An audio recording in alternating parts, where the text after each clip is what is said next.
So, hello everybody. It is me, Demetra K, and yes, we are live. How y'all doing? Panther Strike, how you doing? This guy here, that's Donovan Sadiq, the recovering Democrat, also known as the Black Yule Brenner, and it is the Demetra K Show. And as I said, we are live. It is our Tuesday live show, our first one of the year. So that's exciting, right? So, of course, we said we were going to start talking about politics just a little bit more as we are in now a political year. 2024 will be the presidential election and a whole host of other elections. So, we want to spend a little bit of time having a conversation about politics. Of course, y'all saw our podcast. If you didn't, go check it out after this show, where we talked about relationships and just other things that are trending.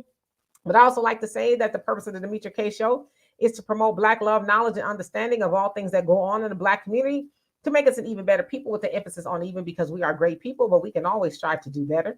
I'd like to say a big giant thank you, hello, and welcome to YouTube, Twitter, and Facebook. You are the other side of the conversation. Not only are you just viewers, but you are family, and we also share the link from time to time to allow you guys to come up and speak your opinion or ask a question or whatever it is. All I ask is that it pertains to the subject at hand and that I see your face. If I have not seen you come up here before, I want to verify that it is you and not somebody else, because sometimes people like to do strange things. You know, we want to stay on here. And so we are going to be talking about the Democratic Party and them continuing to lose the support of Black men. And so Donovan and Miss Tiffany, Mrs. Tiffany, how you doing? And Miss Sweet Talk, how are you this fine evening? So Donovan, what say you? Well, I want to say Happy New Year, everybody. Welcome back to the show, especially you guys that are our co-hosts, Miss Sweet Talk, Miss Tiffany, Panther Strikes, Kasim Baker. Welcome to the show. And welcome to 2024. Get ready, hold my beer, buckle your seats, brace for impact. The Democratic Party is heading straight for a wall, and a wall is undefeated.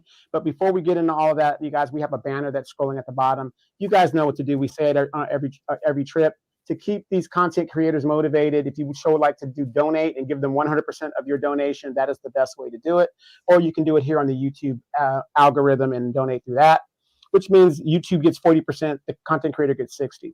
Also, do us a favor. There is a African Diaspora News Channel app. You can download it on Apple Store and Google Play.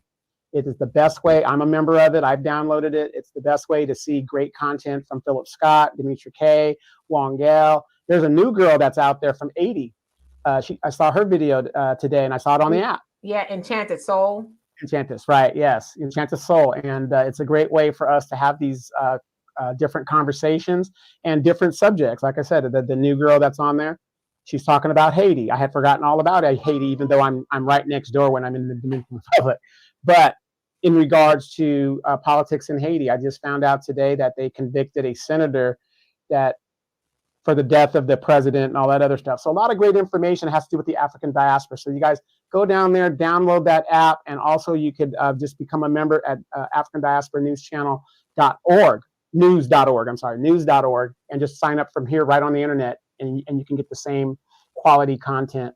And we could have these different conversations and things that are going on in the African diaspora, especially for you guys that are going to be out there traveling abroad. It's good to know, what's happening before you get there, if there's a country of interest you want to do. So Democratic Party is in trouble, and we need to get into it and talk about it.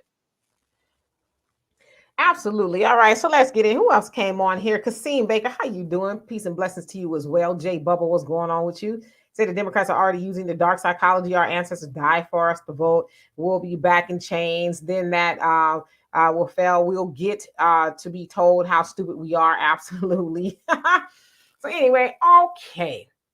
As Donovan said, this is the election year. Of course, for now, President Joe Biden, he obviously is the incumbent, and he is going up for re-election. Of course, we know at this point in the juncture, he is considered to be the oldest president in history, and he will be even older if he is successful in securing a second term.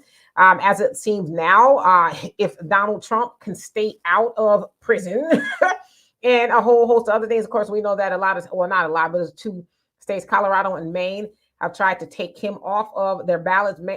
Colorado tried it, but for now he's back on there because former President Donald Trump's team appealed. So for now he's back on there. Of course, Maine did the same thing. removed him due to being an insurrectionist. That's what they're citing per the Constitution. So whether other states will do it, I don't know. But for now, Donald Trump looks like he is going to be representing the Republican Party. Okay, so we know predominantly Black people vote Democrat. So Black voters rather vote Democrats overwhelmingly. And in the last couple of years, even with that of Obama, I think Black people to the tune of maybe 96, 97% Black voters voted for Obama, and then a little bit less for Biden. Because, of course, Biden was Obama's vice president. So it's that, old thing back, right? The nostalgia, of course, that came off of the heels of President Donald Trump, presidency or whatever in 2016. Donald Trump got about 8% of the Black vote. In 2020, I think it was about 12 to 16%. And then now they said if the election was held today, the Black vote will be somewhere in the 20s, 20, 22, and some polls it says even 26%. Now, as it stands now, of course, we know that Joe Biden and Kamala, because again, they marry them together. They don't make a line of demarcation as far as President Biden and Vice President Harris. They say Biden and Harris. And I think we kind of know why that is, because as I said, Joe Biden is super old and he might not make it. And so they want to psychologically ready people for a Harris presidency. That's just my opinion. But nevertheless, we know that a lot of people are not pleased with the Biden administration, not just Black people, but people in general, right? For a whole host of things. We've got a lot of wars that we are paying for. We are taking care of a lot of migrants and you name it, right? Student loan debt has not been forgiven. The inflation, as they're saying, is going down a little bit, but it's not enough. People are still feeling the pinch. There's a lot of things going on. And so as it stands, it says that the Black voter, specifically Black men, are only in love with the Biden administration. So approval, I should say, to the tune of 69%. Of course, that was a little bit higher. If I remember right, it said Black men during the beginning of Biden's presidency was about 88%. Okay, so now it's about 69%. For Black women, it's an 84% approval rating. Now they were a little bit higher in the 90 percentile as far as voting for, approving of Biden. And so that has dipped significantly. Now, the article that I read that was in The Hill, the author, who seems to be a Black person, Black man, he says that the Biden administration, the Democrats specifically, need to move past performative measures, right? Performative meaning, oh, we're going to do this, oh, we're going to do that, but you don't actually do it, right? And the performative, J Bubba, like you said, is, oh, your ancestors died for the right to vote. And all those things, right? Trying to guilt Black people into voting for something. And he says, this author, is that no, they actually need to do something of substance, right? Actually do something that Black people could say, okay, now this is what they did for us specifically. Well, I always want to think of specifics when we talk about us in the Democratic Party. They actually need to do some of that, and they have not. They have not done anything specifically. And so this is what he said in regards to Black men in the Democratic Party. Is that the Republican Party's strategic messaging and policy initiatives, such as the First Step Act and economic policies targeted at Black workers and entrepreneurs, have found resonance with a segment of Black male voters. These successes, albeit limited policies, have been effectively utilized through a targeted campaign and messaging, a practice that the Democrats could better utilize. And so, in short, he is saying that the Democrats have basically thumbed their nose at the Black male voter, have propped the Black woman up, the Black female voter, I should say, as the backbone of the Democratic Party. Of course, we've heard a copious amount of times, we couldn't have done it without the Black woman. If it wasn't for the Black woman, we wouldn't have Black woman, Black woman, Black woman. But now Black men are saying, okay, as Donovan said, hold my beer. Y'all want to, put the Black woman at the helm of this, even though the Black man was only behind the Black woman, female voter by a couple of percentages, right? It wasn't even nothing significant. It wasn't even like 10%. It was maybe 2, 3, 4, or something like that. And so the Black man is just saying, well, y'all are ignoring us. Y'all don't care about us. There's been cases of, what do you call it? Surrogates, if you will, of the DNC. Simone Sanders telling Black men, shut up. We ain't talking to you. Mind your business. And, all those type of things. And so Black men are starting to hear that. Well, you don't care about us. So then we'll just go somewhere where we can make some money. And the First Step Act, which a lot of people talk about, and it's basically, it says on December 21st, 2018, President Trump signed into law the First Step Act.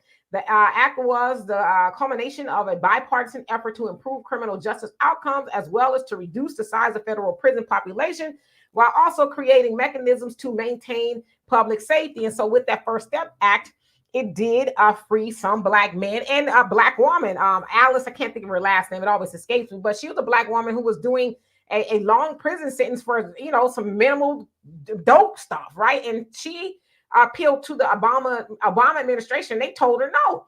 And Trump, with the help of Kim Kardashian, let's throw her up in there too, they, started to free Black people. So that was kind of what the First Step Act is about. So yeah, the Democratic Party is having even more of a problem with keeping Black men. Their messaging is off. The gig is up. Black men really totally understand that the Democrats do not care about them. So Donovan, as a Black man, what say you? And then I'm gonna get into these comments.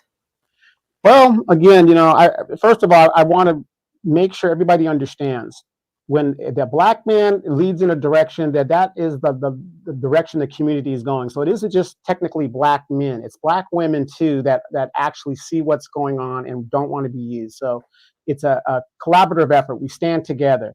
Unfortunately, like I'm the recovering Democrat, there's a lot of our people that need recovery. They need therapy because it's technically not their fault, because they've been brainwashed to think vote blue no matter who. You're born and bred and raised to be a Democrat.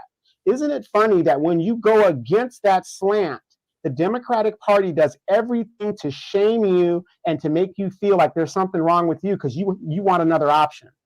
So this gender divide that the Democratic Party tried to do, they see it's not working, because now you have just as many women that are looking at what's going on and saying, you know what, I have buyer's remorse. And when I go to certain comments, especially Roland Martin and people of that ilk, you see women in there saying, yeah, I voted for Biden, but I made a mistake, or I did this, or I'm going to do this, whatever. And the important thing is the most dangerous voter is an educated voter, an informed voter. That is the most dangerous. And the Democratic Party is so used to us just saying, the great movie about it is called The Distinguished Gentleman, starring Eddie Murphy. Hey, honey, who's that person we usually vote for? Oh, Johnson. Oh, yeah, Johnson. The name you know. And that's how we do, because we're conditioned to do that. So after months and months of Black people telling them this is going to happen, this is coming down the pipe, they don't even want to believe their own polling. They don't want to believe their own polling. They had members of the DNC meet I believe in November and I think in December, talking about how can we get these Black people on the train? Because as I told you guys months ago, if 20% of Black people vote against the Democratic Party and they lose 20% of that Black vote, the Democrats can't win. Politics is about power, nothing more. And it doesn't matter if the Republicans have it or the Democrats have it. So I'm also going to tell you guys this.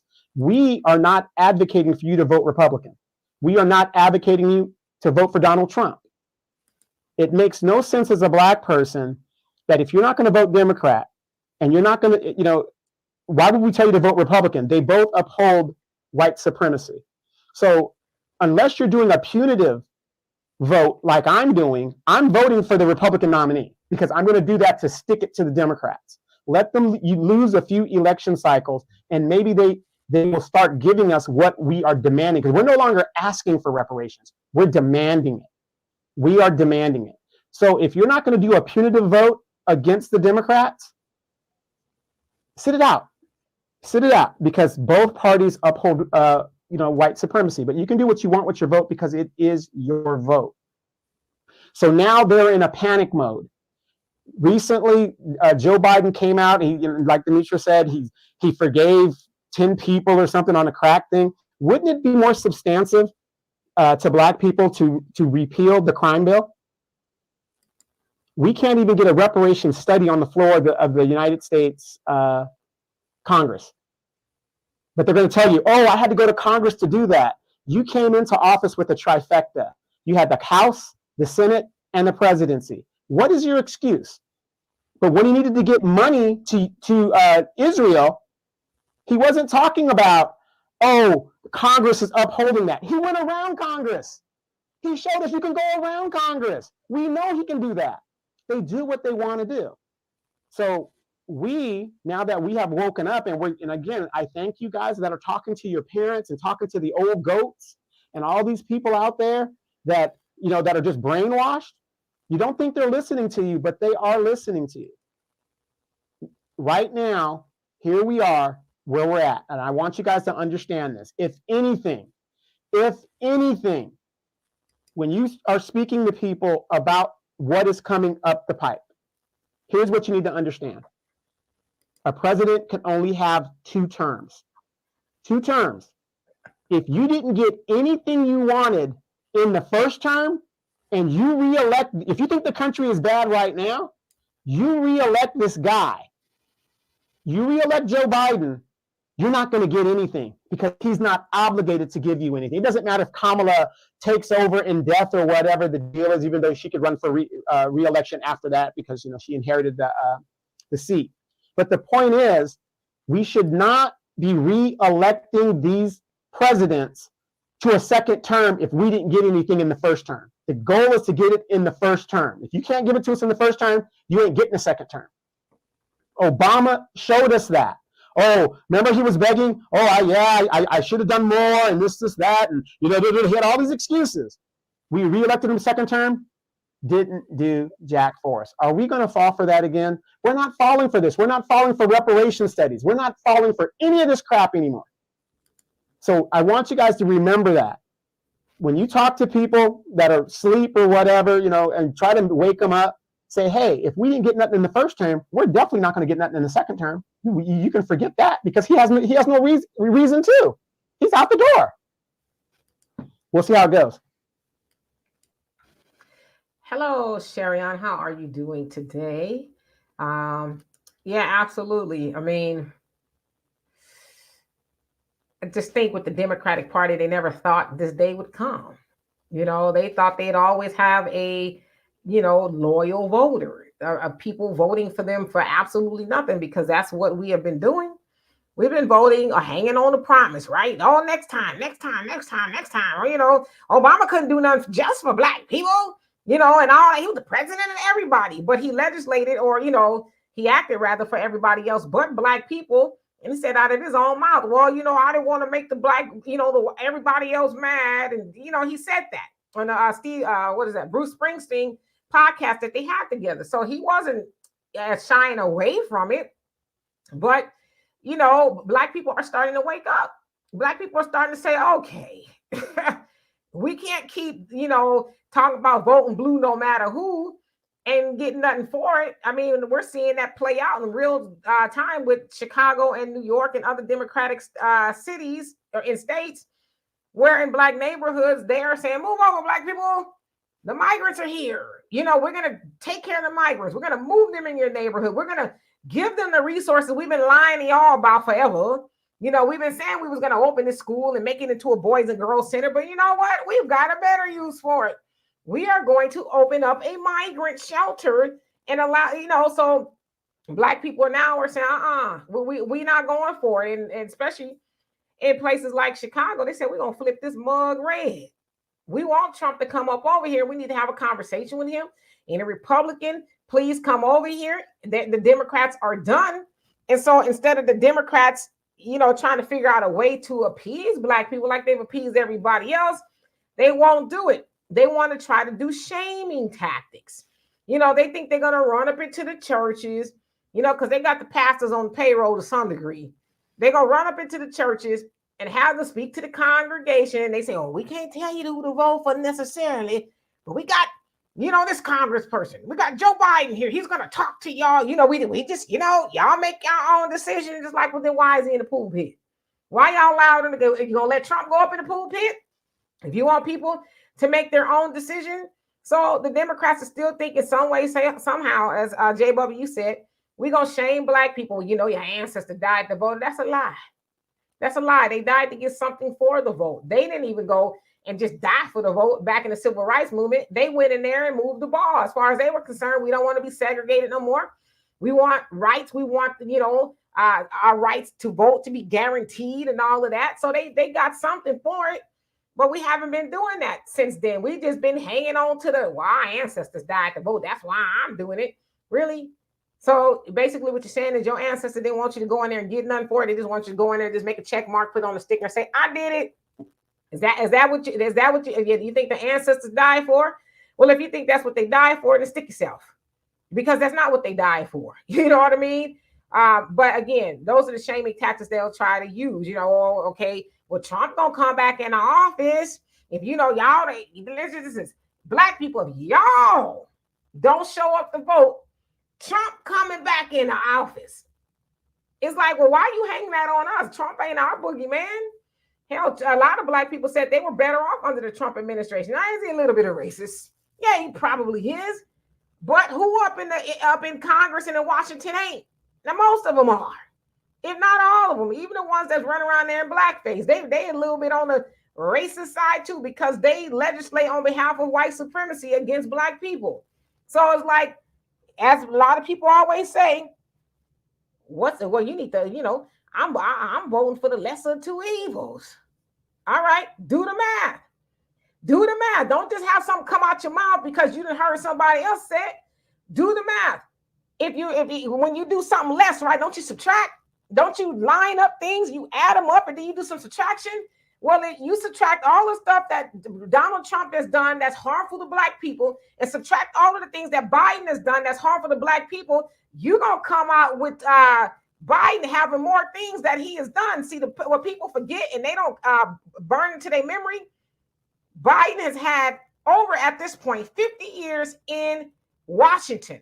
Most of it as a senator, which is, whether we know it or not, one of the most powerful positions in Washington because he is the one in the Senate that writes laws. That's what their job is. So most of the laws that Biden has written, a lot of them has been adverse to black people. And he has bragged about doing it. I'm the author of every major and minor crime bill since 1986. Those are the Joe Biden crime bills. And to this day, him being the president, he has not said, well, I'm going to go on and, right the wrong and get rid of those mandatory minimums, because those judges, he put out a thing from the White House, all the accomplishments of 2023. Well, on the accomplishments, it was nothing specifically for black people. And he talked about the judges that they got up in there. Well, those judges' hands are still tied with those mandatory minimums. Those judges still got to do what he said do when he was a senator and he wrote those crime bills. So when we are thinking about the lesser of two evils, we need to really do the math. Don't do no little surface work. Well, Trump did something to the Central Park Five. Yeah, he's a douchebag for that. Okay, but Trump didn't have no power. If you really want to know the truth about it, was those Democrats in New York, the DA and all of them, they were the ones that were sticking it to the Central Park Five. But you never, ever, even including the Central Park Five, the exonerated five, no disrespect to them, but you never hear them talk about the DA and all of them that was the Democrats that was actually funding, all the Democratic campaigns and all. They never say nothing about that, but they always talk about Trump. Trump didn't have no power. The DA, the police, all of them have power. But they're going to hang that on Trump. And I'm not excusing Trump of that. But that's what people will say when they talking about the evil stuff that Trump did to bring up Central Park Five, but negate to talk about the Democratic DA and all those people. So that's what we need to be prepared to do, is have that conversation in 2024 when these Negroes talk about I'm going to vote blue no matter who. And they impress upon you to do it. Ask them why. Well, Demetra, where is booty to the polls? That's what I'm waiting for. Where last election it was booty to the polls, so this time it should be holes to the polls. You know what I mean? Something to get me to go there. And it's so sad that they appeal to the smallest denominator of our community. This is what they think of our women. This is what they think of our young men. We're just degenerates out here doing this, and yet people still went and voted instead of being appalled and disrespected as we were. But the biggest question I want to ask people, especially our co-hosts, because we're going to get ready to hear what you guys got to say and stuff like that. Why is it all of a sudden, well, not really all of a sudden, there's been a decline since Obama, but in general, Demetra, in your opinion, why do you think Black people are turning away from the Democratic Party all of a sudden? What have they done that has been so bad because didn't Joe Biden delay student debt? He had to give it to Congress. Like, it ain't his fault. He let Congress handle that. And didn't he say the border thing? Oh, we're going to give that to Kamala and the Congress. Didn't he give us a hair hat day or something like that? Freedman's Day. He gave us a hip hop month or something like that. He gave us a black woman Supreme Court judge. He gave us a black woman ambassador to the UN. He gave us a black woman vice president. He had more black people in his cabinet than any other president. And did you see? I'm going to show you how crazy it is. Did everybody see Jean-Claude Pierre, who was in the LGBT community? And I'm just saying that for the simple fact that that is her claim to fame, being the first one to be out there, whatever. She said that Joe Biden has done more in 3 years for the American people than most presidents do in 2 terms. What are your thoughts on that? Well, what's her name? Jean P. What is it? Jean Pierre. Yeah, Jean Pierre. Corinne Jean Pierre. And hey, average logical thinker. Yes, you have a you are a moderator. I made some other people moderator. Those I could find. I'm still looking where the handles are for the other people. Well, Corinne Jean Pierre, you know, she's doing a job. She gets paid to get up there, and she ain't gonna get up there and say, well, listen, Joe Biden told me to tell y'all this, but this is what it is. Nah, she gonna get up there and stammering and stuttering, and well, no, that's not weird. This is what, you know, to me it's painful to watch her, because it's like, girl, you can't even lie right. You can't even get up there and lie right. You're stuttering and you all of that other stuff, and you're up there lying and getting mad at people and snapping at reporters because they asking you a question they know you lying about. So, you know, she's got a job to do. She is the mouthpiece of the president and the vice president. That's what she does. But as far as Black people turning away from the Democratic Party, I just can only surmise that we are waking up. After a while, you can be in denial for so long, you know, until you say, okay, you know, you watching the news or you have some sort of social media, you see the droves and droves and droves of migrants coming up over here. The other day, it was a bunch of them coming up over here. So they coming up over here to get the resources that the Democrats and everybody else tell Black people, oh, we ain't got it. We ain't got it. You know, in there, California. We talked about this. They give Medi-Cal healthcare essentially to all undocumented immigrants. But they tell Black people we studying reparations, and they ain't said nothing else about it since. I mean, yeah, go ahead. I'm sorry. But I mean, you know, with that, would you say that maybe it's the fact that since the administration came in, inflation, of course, is always going to be a problem. Gas is always a problem, whatever. But the record number of evictions that has now taken place and has affected Black people more so than any other group. The homelessness across the nation that has affected Black people more so than any other group. The unemployment that is still affecting Black people more than any other group. Is it the fact that the millennials and Generation Zers are seeing with AI and all this stuff coming in, and now you're bringing in migrants, that there's no hope for them of home ownership? How many of you guys have heard where corporations and banks who gave Joe Biden more money than the Jewish lobby company or people? A lot of the banks are listed in Delaware. That's where Joe Biden was a senator from. How many of you guys have heard that banks now are buying homes and renting out whole communities? That should be illegal, that corporations and banks should be able to do that. So the younger generation is also seeing that the American dream is now for rent. Do you think that could be a problem, that reality has hit our people in the face? What do you think? Yeah, and Sherian, I'm doing well. And Panther Strike, thank you so much for that donation and your average logical thinking. I'm gonna get to your comment in just a second. Michael Williams, how you doing? You say they lied, Biden lied to the Black community. That's why, man, yeah, that's all they do, right? Yeah, and I like what you said, Donovan, in regards to the younger generation.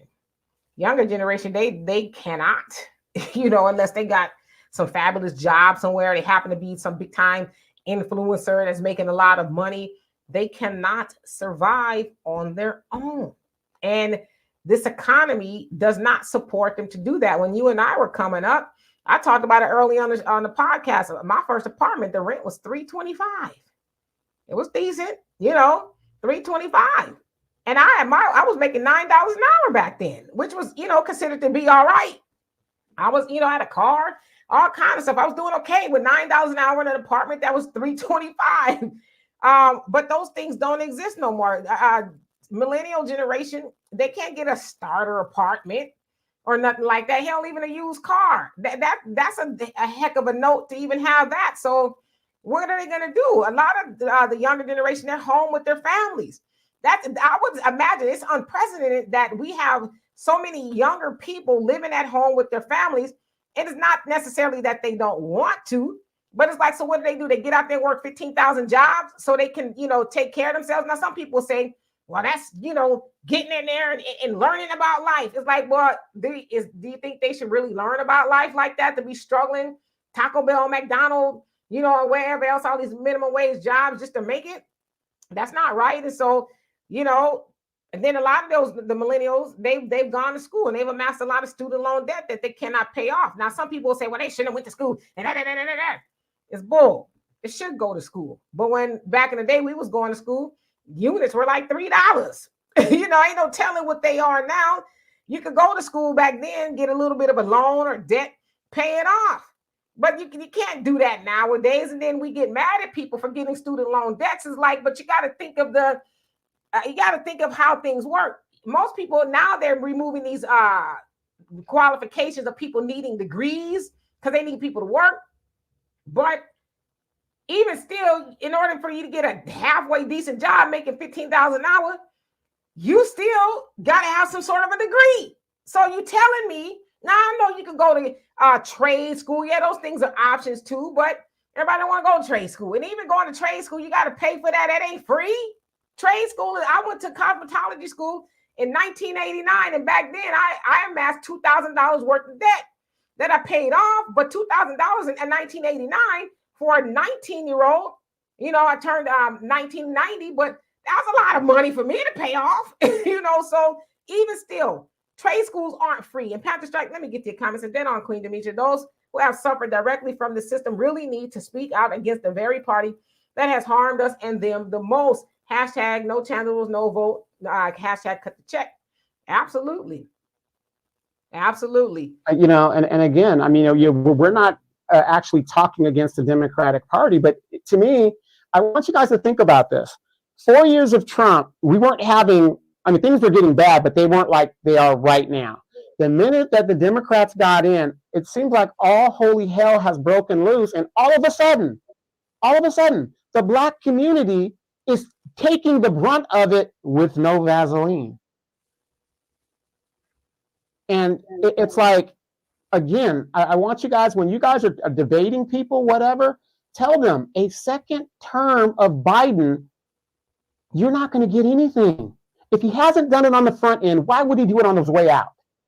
Why would he do it? The minute the Asians, he came in, he gave the Asians, LGBTQ, he got everything done within 45 days.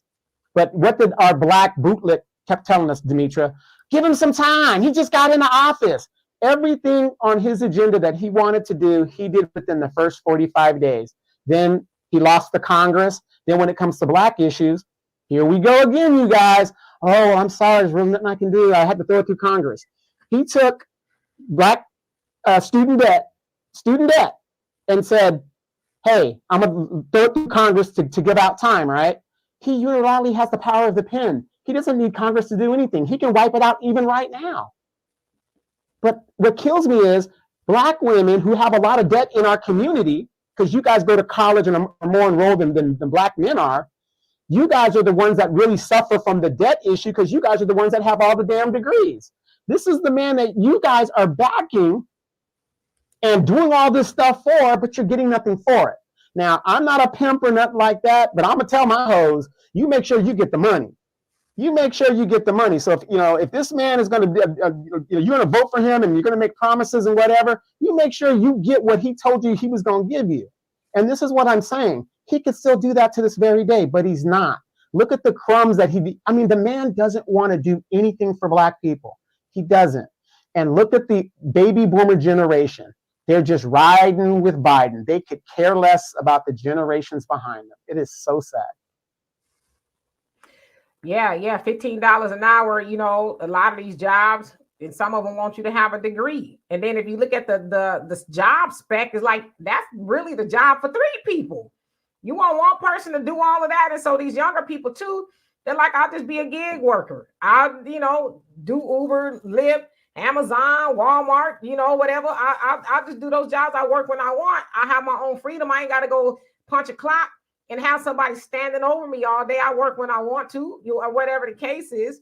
And I see a lot of y'all talking about how much your first apartment was. Yeah, those are, back in the day. Let me skip down here a little bit.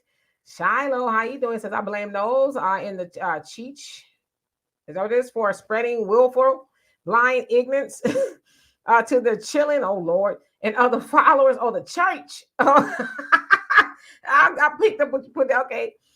Chilling and other followers, the ignorance that leads to clueless voting for Biden and Democrats. Yeah, and it is clueless at this point.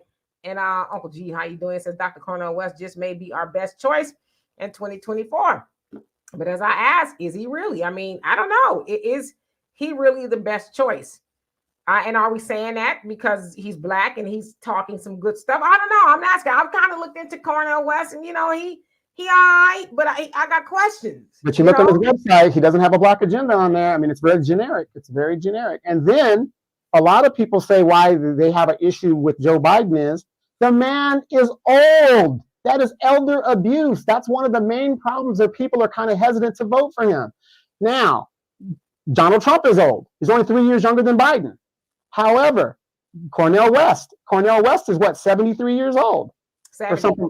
70 years old. So, what is going on in America where we don't have these young firebrands that are, unapologetic? Yeah, we're getting that young girl from Dallas, but you can tell she's been trained by the Democratic machine. The young people that you do see are selling us out left and right, and they're blue before they're black. So, where are the unapologetic Fred Hamptons and people like that? Where are these people at? Yeah, those people will never have a chance to hold any office or anything like that. Michael, if I didn't already, how you doing? He says Biden gave the game away when he said we have to go talk to the Hispanics. Yeah, he wasn't even in office yet. He was the president-elect at the time when he was speaking with the Negro misleadership, if you will, and he got them in check. Told them, I know what I'm doing. Y'all taking for orders from me, and y'all have to take orders from the Hispanics because they are taking over. So y'all just better deal with it, And I'm going to bring them in to make sure they take over. Yeah, and he was unapologetic about it. And those Negroes did not utter 2 more words after that. They shut their mouth and they listened. Dave, how you doing? You say the great Richard Claxton Gregory said, PhD, living in their mama's basement, shaking my head. Yeah, and I know a lot of times too, people, we have this thing to where we like to shame people for having degrees. And I don't think that's, and I'm not saying this to you about you, Dave, but I don't think that's something people should be shamed into doing. Most people went to school, to make something of themselves. And it's just not the case anymore, where people can go get a good job. And for the other thing too, is you got to talk about a lot of these baby boomers. They own these jobs. They're not getting up. They're not retiring. A lot of these baby boomers are like, yeah, they're going to have to wheel me up out of here. See, back in the day, Gloda and Melvin, they knew how to get up off a job. I'm going to go retire, and they let somebody else come up in there, but they're not doing that. And so it'd be that same generation. Well, yeah, nobody told you how to get all that debt, but it's like, you ain't going to get up off the job. You should have retired 15 years ago, but you, from my cold dead hands, you up in there, they got to teach you all the modern stuff. You don't even know what you're doing. You got hired when you was typing on the regular standard typewriter and, taking notes, shorthand. That's how long you've been at the doggone job. And here you are in 2023 still working there, demonizing people who got degrees. It's like, yo, grandma, it's time for you to get up. So also, as I say, because, I study these things, a lot of, especially with the recent student loan debt as of like 2008, a lot of people went back to school because during the real estate crash, people went to their jobs just went away, right? During that housing market crash, a lot of people's jobs just went away. They were not coming back. So a lot of people have to go learn a new skill, and that entailed them to go to school and a massive student loan debt. In addition to, I don't have a job. I need to go to school. Yeah, I'm going to take out some extra loans so I can put some food on my table. So I'm not one to shame people for getting student loan debt, because a lot of those people got the debt because it was a means of survival. But nobody talks about the banks that are holding the interest to these loans. Nobody's talking about that. A lot of people, student loan debts is a lot of interest. If they were just to get rid of the interest alone, that would help significantly. Now, they said that, and that would be fair to the people who think that you shouldn't have gotten all that debt. I think it's fair that the federal government should forgive the interest, if that's how you feel about it, because the interest is the hardest part of it. yeah, I mean, and 9 million people defaulted on their loans when the loans for the student loan payment was starting up recently. Like 9 million people did not pay for whatever reason. I'm not going to do it. I can't afford to do it, whatever. And so now they've got this extension, or they're not going to hold it against you. But it's like, nah, sucker. Y'all sending all that money overseas, paying for all these wars and migrants and stuff, and American people are paying for that, but you want them to pay their student loan debt in addition to they're paying, I think, education for Ukrainians or Afghans, or somebody's education is being paid for, but the American people got to pay for their own education and be penalized if they don't pay for it. It's madness. They all need to be ran up out of Washington. It ain't just Joe Biden. It's them in Congress. It's them in the Senate. They all need to go. They're oligarchs. And it's time for them to be up out of there, plain and simple. Okay, so let's see here. Yeah, Jasmine Crockett. Yeah, she the new heifer they done wheeled up out of there. Walking tall and talking tough. And then have you guys noticed? Have you guys noticed Maxine Waters has crawled out from underneath her rock wherever she's been, and all the usual suspects are now coming out because it is now political season, and they're going to tell you what the Democrats have done for everybody, but nothing specific in regards to Black people, because all we've been demanding is our reparations check. Absolutely. And Arnibia says Nina Turner is unapologetic. Yeah, I say for the most part, she's a Bernie crat as well. She's run a couple of times and was unsuccessful for whatever reason. I think she's on the Young Turks now. I know Cenk Uygur is supposed to be running for president. I haven't heard anything more about it, but he's supposed to be running. Yeah, he is running for president. The Democrats have been trying to keep him off of the ballots because he's a naturalized citizen. And as a naturalized citizen, you can't be president according to the Constitution. However, he has a right to run. He can't hold the office, but he has a right to run. And right now he is starting to sue some of the DNC in regards to letting him be on the ballot. Yeah, Urban Bacon, how you doing? He said boomers can't afford to retire. We planned on it. Then rent went from $1,200 to $2,500. Social Security check only $1,200. Yeah, but you know what? I'm gonna say this, and it's not just you. I'm not saying this about you specifically, but it's the baby boomers that keep voting these fools in office that are doing that too. But so it's like at some point in time, Biden ain't interested in the regular average American person getting by. They don't care. His actions tell people every day, but the baby boomers are lined up, stand 8 hours, 9, 10 hours in line, trying to get him up in office, and then he does that kind of stuff. So let me see here. Let's skip down a little bit. Yeah, and then the baby boomers, by the way, the baby boomers are losing their voting power every day. Combined Generation X, Y, and Z, all of us, we are now the majority more so than the baby boomers. So always keep that in mind. Always personal. How you doing? Say those people on that video with chat with Jim Crow. Joe was it says tether buffer class collaborator groups backgrounds. Well, most of them and I don't too much like that word tether. It's not a word that I use here, but most of them they appear to be of African Americans for the sake of term. But regardless of where they were from, he let them know, y'all ain't running nothing. I'm just here because y'all asked me to come here. But other than that, y'all ain't running nothing. Hey, Michael, how you doing? It says, how about closing all universities for good? Well, you need universities. You need to keep them open. Ricky, how you doing? It says, we're going to have to snatch the baby boomers out. That is indescribably selfish, self-entitled generation for real. Yeah, they have a right to vote and everything as well. And I will say that's kind of where we need to, do a little bit of research. The baby boomer class vote more than anybody. So, they go and they vote, and they mess up the rotation, and let's keep it a buck. But we need to show up and say, hey, no, we don't want that, or vote for something else. But, the baby boomers, they do vote. And yeah, they are starting to leave here. It's just that, the circle of life, they're starting to leave here. And so, with that, we'll have a chance. And not only that, Ricky, they're starting to leave Congress by taking a dirt nap, per se. So it's unfortunate that it has to be that way. And they just couldn't say, hey, you know what? Like you said here with Sheila Jackson Lee, she's in her 70s and she's going to run for mayor after she has spent all that time in Congress. I'm going to run for mayor. The people say, no, you're not. You're not going to run for mayor. Instead of her just retiring, she going to just keep on trying to hopscotch the different positions until she get one. It's like, no, we don't want you. Thank you. Well, think about Barbara Lee. Barbara Lee is 73 years old. She's running for Senate.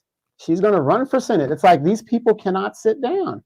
But the good thing is, here's the sad thing, because a lot of them die in office. I'm saying, not to be mean to them or anything like that. But Barbara Feinstein, the lady was being elderly abused by the Democratic Party. The woman was not coherent. She was sick, whatever, but they kept propping her up. Then she finally dies, and then the Democratic Party decides who they're going to put into that position, not the people. So we're being governed by people that are supposed to be our servants, that people we don't even elect, because they're staying in office too long. But we don't even elect these people. So it's just sad. Yep, Rain, that's exactly what happened. But yet the American people are on the hook to pay their loans, and you're going to be penalized and taxes taken and a whole bunch of other stuff, if you don't pay them either. And Easy, he says, D, I was one of the lucky ones that to get student loan forgiveness. Thanks Democrats, but not a fan of your politics. Yeah, and I'm glad that you did get that forgiven, because for a lot of people, that's a big help. They need to do it for everybody. I mean, especially since they're sending, taxpayers' money everywhere else. And to me, it just makes sense. It's a slap in the face, is what it is.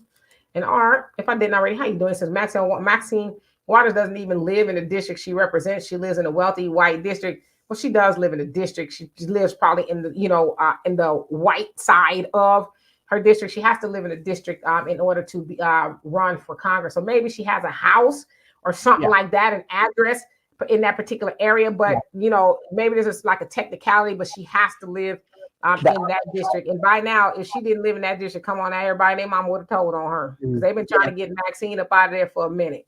Yeah, that's the loophole. You can have property or have an address there. She's probably a landlord or whatever. She's renting her property out, but she lives in Calabasas. That's where she spends most of her time, but she does have property in the district. And isn't it funny how they make these loopholes for themselves? Once they get into Congress and they become lawmakers, they become, what do you call those people that think they're above the law? They're sovereign citizens. They become sovereign citizens. They're above the law. The laws that they make don't apply. And that's their loophole. How do I know that? I guarantee you, if you go down to your city council, you're going to find that some of the people sitting on that city council board, on that dais, you're going to find one or two of them actually live in Katy or a nice area of Texas or wherever they're at, but they own property in the city, and that's what they claim as their primary residence to hold office. That's how they do it. Yeah, I mean, they're not going to live in the middle of the hood. Come on. They just not going to do that, Norris, how you doing? It says, we still have the souls of Fannie Lou Hamer and Fred Hampton. They're fired, Demetra and Donovan. Yeah, some. Not enough. And even back then, Fannie Lou Hamer and Fred Hampton, they were considered to be a rare breed. And so, thank God for, people like them. They were definitely do or die type of people. They weren't hiding behind the confines of their living room expecting, somebody else to get the job done. So yeah, you're absolutely right. It's not all baby boomers that are, messing up the rotation. It's some of them. Yeah, I was logical thinking. No offense to anyone that is a boomer. And King Shaw, how you doing? Says they got pensions. They don't care about a black agenda. Well, you also got to think about it too. The was that somebody calling me? You got to think about the baby boomer generation. As I said, they were in the civil rights movement. Most of them were, right? So for them, they got something to them. they got some sort of a reparations, was integration. That was reparations for them. We don't have to be stuck with each other. We can go move around the country and be with everybody else. So they felt like we got something, right? A lot of them probably remember what's closer to Jim Crow, obviously, than we are now. And so they feel like we got something. We got these good government jobs. Back then they worked in the factories, the car, auto factories and stuff like that. And so they were able to sustain themselves. A man could go to work and his wife could stay home, and take care of the family, send them to college, things like that. So they actually saw things. And like y'all said, they got pensions and stuff now, from that hard work and everything like that. But unfortunately, they're not seeing a larger picture.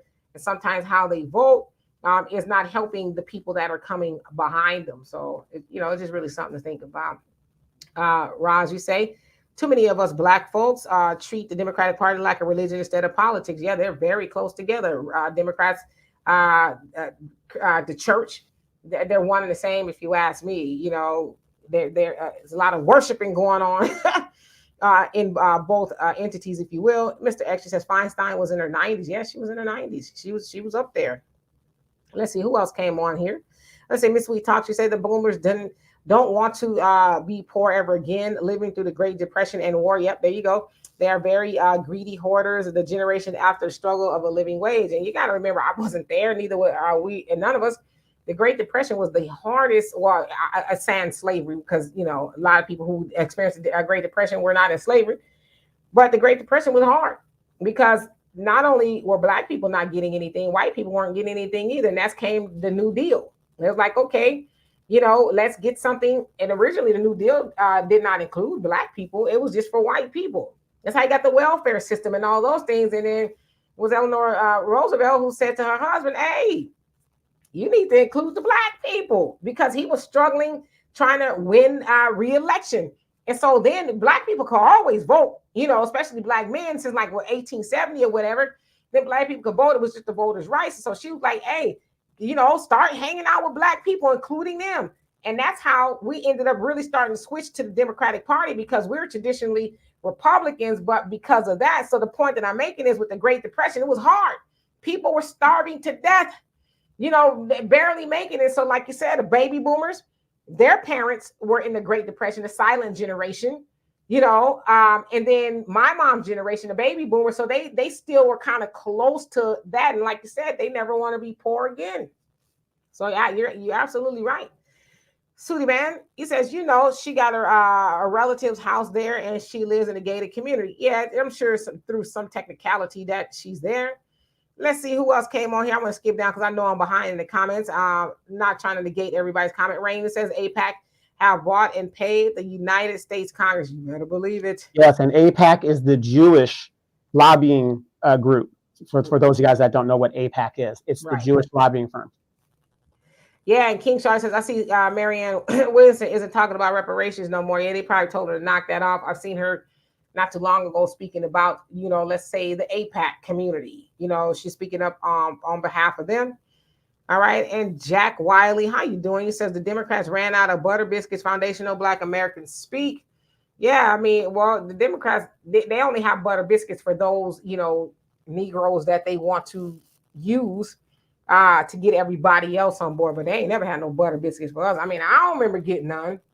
And Michael, he says, I did the math for free public higher education. Data makes sense. Makes financial sense. Rather, the problem is no taxes to finance public higher education, but it's tax breaks that finance public universities. Yeah, and they get a lot of money from the federal government as well. Urban Baker says, you guys talking about old baby boomers. My first job was $5.25. I got you beat. Mine was $3.25. $3.25. That's when I started. $3.25 minimum wage. Yeah, so $3.25. I remember working at Mickey D's. Let's see who else. Yeah, $3.25. Dom says yours $3.25. Let's see who else came on here. MC Fact, how you doing? He says Democrats losing Black support. Good. Urban Bank says I did not live in no depression. Nah, you didn't. But a lot of, some of the silent generation is around. Maxine Waters, silent generation. James Clyburn, silent generation. let's see who else. Dianne Feinstein, she was part of the silent generation. I'd imagine Joe Biden is probably part of the silent generation. That's a generation before the baby boomers. Now imagine that. They still ruling from their ideology of what it was back then. I mean, think about how Joe Biden, how he does his job as a president and the things that he says. He's a Dixiecrat. He's a Southern segregationist. The way he speaks and the way he reveres Black people and all that, that is from his time. That is who he is. You know what I mean? He's too old at this point in the juncture to unlearn those things. That is always who he's been. Always. So, Brooklyn Bandit, how you doing? It says 2024. You got some eyes of TV popcorn. So you watching? Mr. X, you say a lot of Black people didn't know that Black people were traditional Republicans before the Civil Rights Bill. Absolutely. Oh yeah. Martin Luther King was a Republican. Republican. Yeah, and it's funny, who was fighting against civil rights during that time? The very group that was trying to keep them in sharecropping positions. It was the Democratic Party. It was the Democratic Party. John Kennedy was trying to tell Martin Luther King, don't do this, don't do that. It's not the time. All of the obstruction that you can do. It was the Democratic Party that was fighting against civil rights, and it was the Republicans. And we're not telling you to be Republican, but it was the Republicans that were like, give them the rights. Let's do this. They voted overwhelmingly to give civil rights to Black people. It was the Republican Party. It was the Dixiecrats that were in opposition to that. Hello, Lynn. How are you doing? Long time no see. Thank you so much for that. I hope you're having a great new year so far, although it's only 2 days in, right? And Mr. X says Joe Biden, the last of the Dixiecrats. Yeah, you know, his homies was they was up in the KKK. You know, Strom Thurmond. You had James. Was it Bird? Bird was one of them. The other guy, Allen. He was an old. This one, Senator Allen from, I believe he was from Tennessee or something like that. There was a Tennessee guy. There was a whole group of them all together. James old something. His name escapes my mind. But yeah, all of them. And they were older than he was. You know, and he said that they were my mentors. They taught me so much. And even I can't remember who it was up in here, but you're right in that Joe Biden helped Clarence Thomas secure the Supreme Court. He was above the Judiciary Committee that was riding down on Anita Hill, you know, and he said, well, yes, you know, I did a half apology, of course, when he was running, because that came up. Well, we don't like, this is the Black women, we don't like how you did Anita Hill, you know, and she's telling how Clarence Thomas, you know, sexually harassed her and all that other stuff. And he says, well, yeah, you know, I was at the helm of that committee, and, you know, a lot of my buddies were the Republicans, and I should have, you know, asked them to, and I'm paraphrasing, be decent, but I didn't, you know, but Joe Biden was up there, you know, putting a spatula to her on a hot plate too, you know, so, you know, he helped secure that for, I'm trying to shut this off, for Clarence Thomas, and look how that's worked out. So let's see here. No, it wasn't Panther Strike. It wasn't Carville.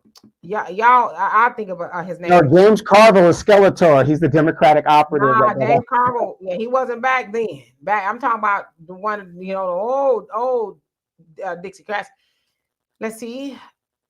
And King Shaw says boomers love the Democrats no matter who. And Jay Bubba says especially for veterans who GI Bill didn't cover everything. Mr. X says, really, does AOC live in her district? I don't know. I ain't heard nothing else really much about her. Is she still with us? Miss Sweet Talk, she said the boomers don't want to be poor ever again, living through the Great Depression and war. They're okay, very greedy. Did I go back to that? Yeah, and don't get me wrong, that's fine. They don't want to be poor, but golly, do you gotta do the scorched earth policy for the generations that are coming up behind you? Golly. Right. Let's see. So King Shaw, you say AOC lives in Midtown Manhattan, so she done moved on up. Yeah, I'm sure she'd get a pretty penny now. J Bubba says they say that super mayor in Dalton don't live there. Yeah, a lot of them don't live smack dab in the hood. Mr. X, you said most of them are above the law, especially if they're Democrats. Rain says APAC have bought and paid for the United States Congress. Did I skip up? I feel like I'm reading some more of these comments. King Shaw, you say Cory Booker always talking like he from the hood too. He lives in the gated community. I bet, because when he was dating, what's that half a name? Rosario Dawson. Doggone well they wasn't living in no hood. If he was really dating her. Let's see here. Jackie say the Democrats ran out of butter biscuits. Okay, so am I think I skipped down or something. I must have. Oh, okay, that's what happened. That's why I was like, I know I read most of those comments before. Okay. All right, so let me see. And you say my grandmother was told me Republicans like the Dwight Eisenhower, George H.W. Bush, and surprisingly Richard Nixon was in support of civil rights. If you want to call it that. Yeah, to some degree. But I mean, Nixon was a dirtbag, but he did form the EPA. He did do prison reform, where he had, because before when you went to prison, there wasn't much to do in prison. He was the one that initiated a lot of the classes and things that guys can take to come out and better their lives. I mean, it wasn't great, but it was a start. And this is a Republican that was thinking like this. I'm not a Richard Nixon person, but you got to give credit where credit's due. Just like we got to give Trump credit where he was due. The First Step Act, this and that he did within the Black community. At least he started it. It wasn't great, but you pick up what he did versus what the Democrats have done. It's a damn shame when two of the most corrupt presidents in American history have done more for Black people than the whole Democratic Party as a whole. I'm looking because that was gonna bug me, and it's right at the top of my head. Urban Bake says, Donovan, but boomers are passing down generational wealth. Do you guys realize that baby boomers of the white Caucasian are projected to pass down $13 trillion of their wealth to the next generation? Black people are projected to pass down, is it like 3 trillion? I'm not even sure if it's a trillion, but I'm just going to say that just to be nice. 3 trillion to the next generation. So what's that telling you guys? They're spinning it up and they're going on their cruises and they're having a hot girl summer down in Montego Bay, doing what they're doing. I mean, and it's unfortunate. And I'm going to tell you another reason why our generation, the baby boom generation, is doing that. A lot of them suffer from coming from extreme poor behavior, and now they've got the money and now they're spending it. This is why when it comes to Black wealth, unfortunately, we like to flash. We like to flash. That's why you see us buying $300 Jordans for a 4-year-old. Just throwing our money away. We like the Fendi bags, whatever. I've never seen a billionaire walking around with gold chains and all this other stuff and highballing. I've never seen it. When you see Mark Zuckerberg, he's in a regular shirt. You would just think he's some goofy white guy coming out of Starbucks. But for some reason in the Black community, because a lot of us come from very poor beginnings, we finally make a certain amount of money. And Demetria used to say this on her show all the time, and she still says it. We give away $8 trillion annually. We see about 1.8 trillion, but give away 97% of that. 97% of the way. Over BS and stuff like that. Right now, Christmas has just passed. Christmas has just passed. Mass evictions are going on and have been going on for over a year. And yet, some of our people, mothers and fathers, rather give their kids a good Christmas than to make sure they have a roof over their head. That's how we think. We're very juvenile in how we think. Yes, Gabriel. Yes.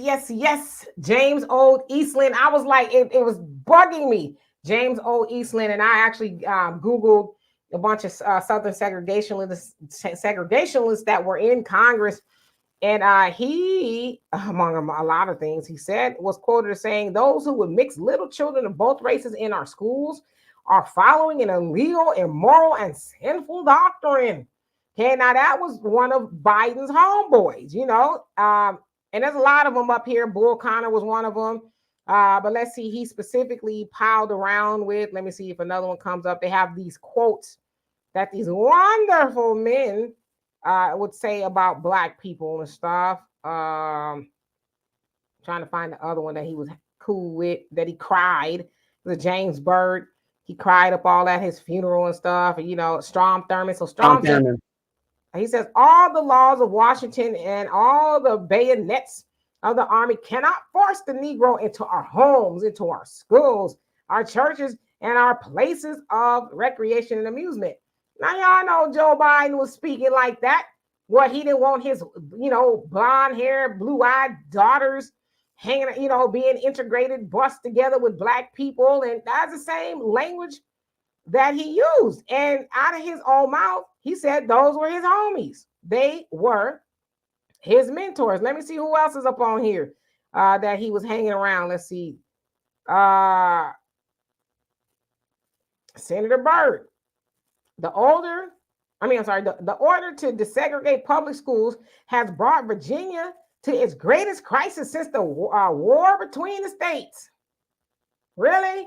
That's the greatest. I mean, and it obviously is so many other things that these cats said, but, you know, just to really prove a point, those are people he hang out with. They mentored him, and Joe Biden speaks like that even today, right? And like little times it'll slip out. Oops, I call somebody a boy, you know, because you've been calling people that. You just say, you know, you can't hold it now. Yeah, but here's the crazy thing. This is the man that's the author of the crime bill. This is the man that said, it doesn't matter what the circumstances are. I don't want these people next to my mom or anybody else.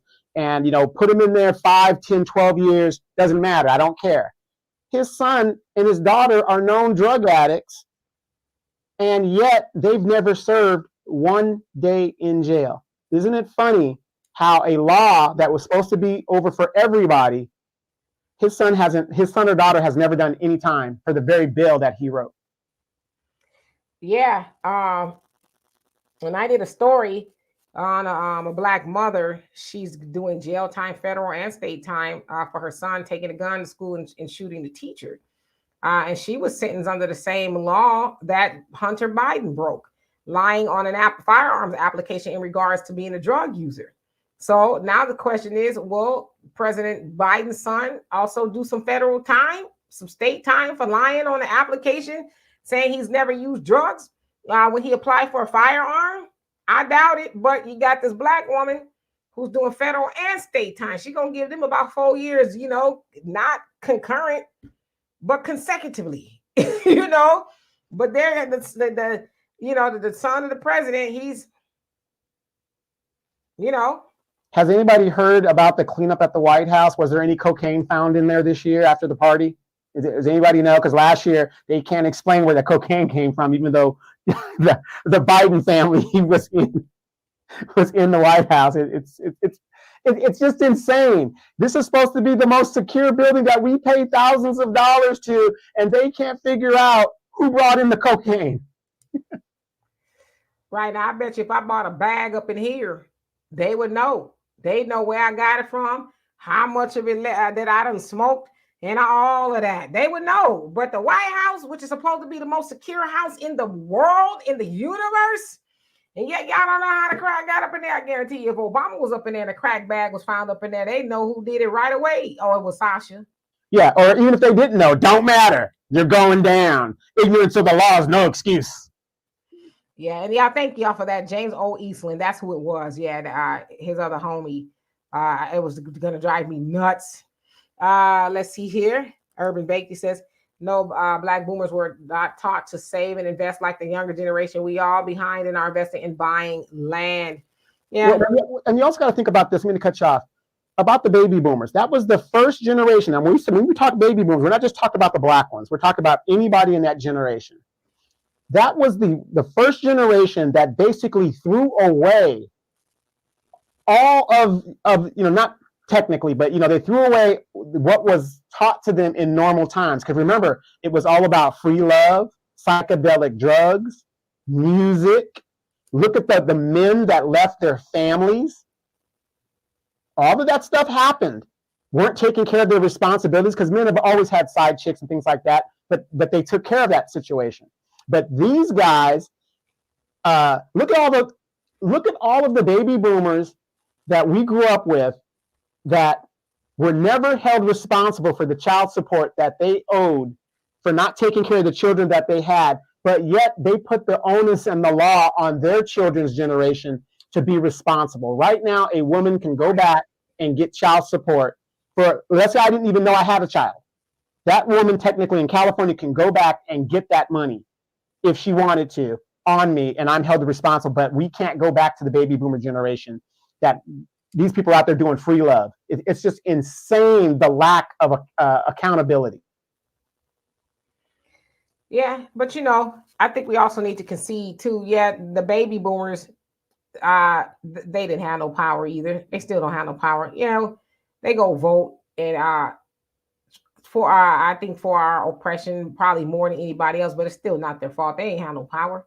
It's not their fault that there has been benign neglect from all politicians of Black people. It's not the baby boomers' fault. I'm sure then too they were voting for hope as well. Hoping things were going to change, because you got to remember too, baby boomers actually did see some movement.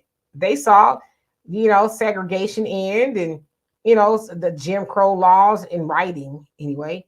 They saw those go away. So they probably were more hopeful, thinking, okay, yeah, times are gonna change, things are gonna get better for us. And it didn't. And we've been voting for the same oppression ever since. So I don't totally blame the baby boomer.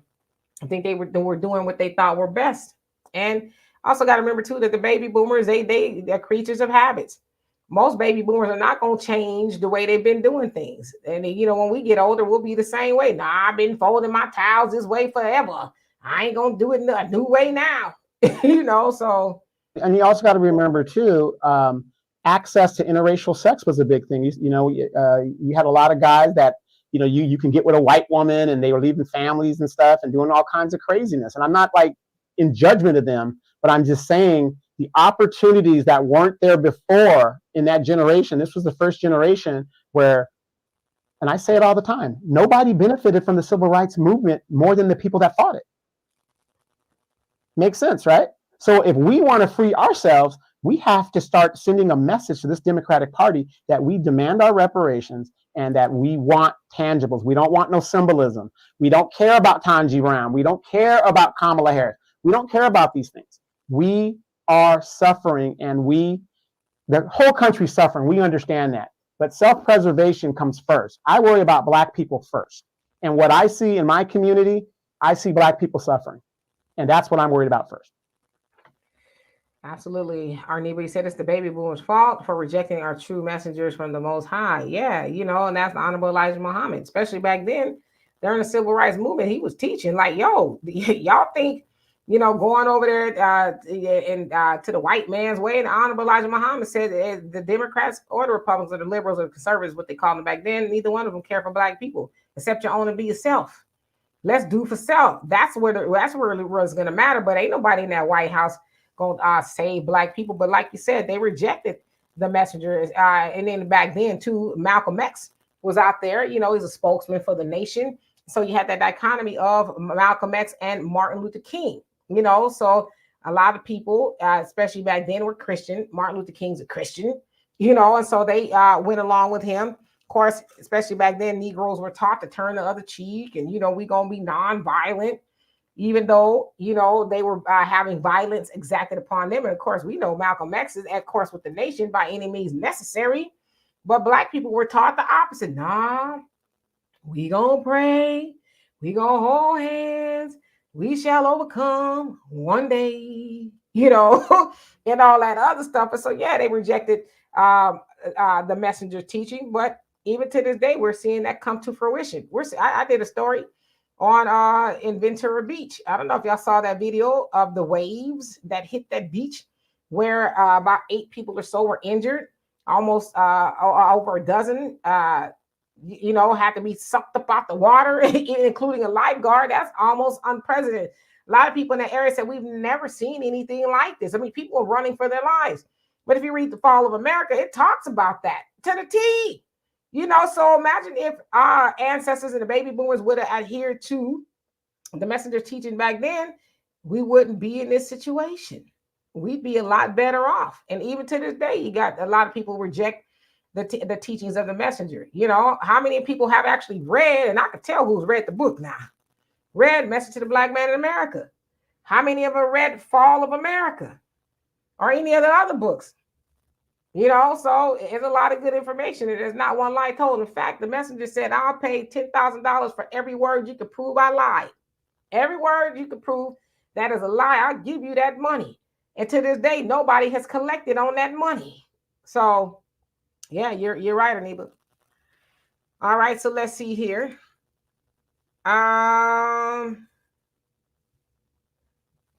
Norris says, thank God for you and Donovan and Phil and Vicky. Some of us boomers are trying to carry this message. We boomers dropped the ball.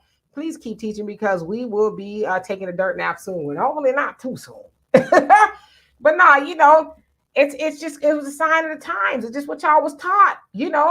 Let's be nonviolent. Let's, and as my dad says all the time, prayer ain't worth a damn at a bear meeting.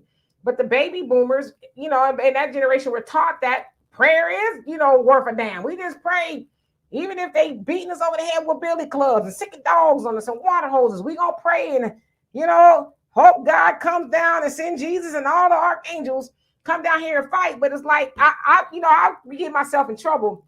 And I'm not asking these questions to be disrespectful, but our ancestors on that plantation was taught to pray. It's mandated that they go to church every Sunday. They only day off, okay? They had to be up in that church listening to some, slave that they made be the preacher. And, and most of them couldn't read. So they taught him, Nat Turner was one of them, to read certain things from the Bible and keep ramming that into the rest of the slaves. Ram it into them. Obey your master. You'll be washed white as snow when you go to heaven. Take it all now and in heaven later and all that other stuff. So, I don't know. I don't even know where I was going with that, but nevertheless. Well, I just want to tell people this. Get your chairs. Always have your chairs ready. If you guys haven't been to Lowe's or Home Depot, get you a chair, keep it in the garage, keep it by the door. I mean, because it's getting that bad. It's getting that bad out here. But in regards to the Black people and us and the voting numbers, I want you guys to be aware. When Black people start polling at 22% for voting for the Republicans, the Democrats are going to lose. They cannot win an election without Black folks. Ask yourself this. Why aren't they going to the Asians and asking them to get out there and save democracy? I mean, you gave them a bill. Why are you bothering us? That's fine. You don't want to give us nothing? That's fine. I don't have a problem with that. But stop coming to me, asking me and trying to get, you got to save them. Why do we got to save democracy? Let the LGBTQ community do something for you. You gave them something, so you have every right to tell them to vote for you. You haven't done, Democratic Party, I want you to listen to me. You haven't done one thing, in my opinion, for me or my people where I'm obligated to vote for you in this election cycle or in the last election cycle. You haven't done it. All your promises you have not delivered. So I want you guys to use that when you're talking to other people about it. But also in this election cycle, you know what I want you guys really to do? Go to your city council meetings. Go to your city council meetings and see how government really works, because that is the level that really affects you. Your state assembly members, all these people, that is where it's going to affect you. I know everybody, Trump and Biden, we all know those names, but how many of you guys know who's representing you at the level that you're at? We really got to educate ourselves on the election system in the United States and how it works. If we're going to move forward, we got to understand how we move in this system. So I want you guys to do some homework on that and, go to your city council meetings. You don't even have to go to the meeting itself. You could watch it on your smartphone. You can watch it on the city news broadcast, on the free channel or whatever, and the cable thing. Just watch it and understand it and see who is representing you and see what they're talking about. And you're going to see this Democratic and Republican BS goes from the very top all the way down to your city level. And listen how they're going to be talking. Yeah, I mean, and I want to go back to this comment here. Here, stop picking on the baby boomers. I totally agree with that, and I hope that it's not coming off that I'm picking on the baby boomers because, as I said, the baby boomers didn't have no power. Baby boomers didn't have no power to move nothing. You know what I mean? And even what they gave the baby boomers was symbolism. They didn't give them anything really tangible because we know that civil rights movement was the dilapidation of our black communities. So, the baby, I do, and I've always said, I think it's unfair to completely label the baby boomers as the reason that we are here. It's not the baby boomers' fault. The baby boomers were doing what they thought was best. And as I always say, the baby boomers at least were the last a sector, if you will, of black people that got something for the vote. Whether it was something that we liked, they were the last group of black people, generation of black people that got something. We ain't moved the ball. They moved the ball, and we haven't moved it since. And so I would venture to say that it's more our fault because the baby boomers got something for that vote. We have not gotten anything. We are in the same exact spot since the 60s. We have not moved anything for black people since. And so we sit up and blame the baby boomers. But what is our excuse for not saying, all right, baby boomers, here, thank you. Give us the right. And we can't say, oh, they wouldn't give us the ball because we all got a chance to go in there and vote the way we wanted to. But you're not going to tell me that when Obama got in office, it was what, 97, 98% of black voters voted. And that wasn't all baby boomers. It was other generations of black voters winning there too. Same thing with Joe Biden. Same thing with Bill Clinton. And all the other Democrats or whatever ran up in the offices, whether it was the federal level, state, and local. Black people, not just baby boomers, did that as well. Hand in hand, lockstep, in tandem, walked into that booth and voted for more of nothing. And so when we think about the baby boomers, say, well, damn, at least they got something for it. But what's our excuse? What's our excuse? We run around here talking about, I'm going to vote blue no matter who. For what? You voting for? At least they knew we getting in there. We going to get some, we ending segregation, and all that. What if anybody can answer that? What have we done since the baby boomer generation as far as helping black people move forward? What have we done? Well, I can answer that. We haven't done much, and I kind of disagree with you about not. You can't do nothing if you don't have the power to do it or the ball. You got to move. It's like in football. You can't advance the ball if you don't have it. So I'm not saying, again, nobody benefited from the civil rights movement than the people that fought it. Rightly so. They deserve everything that they can get for the fight that they took. However, when you sit in there until we got to carry you out in a casket, that's a problem because the next generation is supposed to take over whatever. The average generation that was in Congress up until the baby boomers was about 20, 25 years. And then people gracefully passed the baton on to the next generation. This generation is staying until they are being carried out literally in caskets. So you got to have the ball. Who's keeping them in there though? Well, again, the baby boomer is one of the biggest generations that has ever happened. So now that they're in that age to where they're now going, they are now becoming a deficit. So it was really hard to get them out of there. And like I said, there's no shame to them doing what they're doing. But just because you can doesn't mean you should. And this is the problem. If you, and I'm very sure a lot of people in the comments will agree with me. How many of you guys have applied for jobs and you can't get the job because the person that's in there has been in there for 20 or 30 years, has no indication of retiring? They don't even have the degree that you have.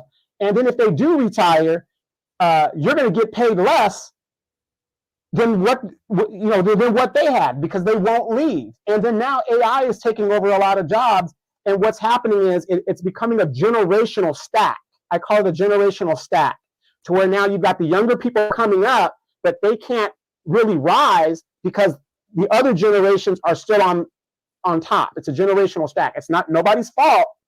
But if you go to other Western countries, like in Sweden and other places, do you know in Sweden that if you retire, let's say you had a multi-billion-dollar job, okay, and you retire from it, you can go get another job if you want, but the most you're ever going to make is minimum wage. They do that to ensure that the next generation can feed their families and live a decent life. It's just how it is. Well, I'm gonna say this about the baby boomers. My daddy is one. My mama was one. See, I come from a line of baby boomers that were entrepreneurs. I come from a line of baby boomers that was self-sufficient. And those baby boomers also came from people who were self-sufficient. And that generation came from people who were self-sufficient, who came after slavery and built your Black Wall Street, your Rosewoods, your Allentowns, and your Slocums, and every other Black community you can think of. So when I hear, and this is just me, when I hear somebody won't let me, I'm like, oh yeah, they won't let me. What about, as they say in the nation? Oh, Marcus Garvey said Marcus Garvey was trying to get, Black people in this. Y'all see this? I have this background behind me every time I come on here. Y'all know who that is? Villa Loraro. Y'all know who owned that and whose family still own that to this day? That's Madam C.J. Walker's house. And that woman was a daughter of a slave. She was a washerwoman. She washed white folks' drawers. That's what she did.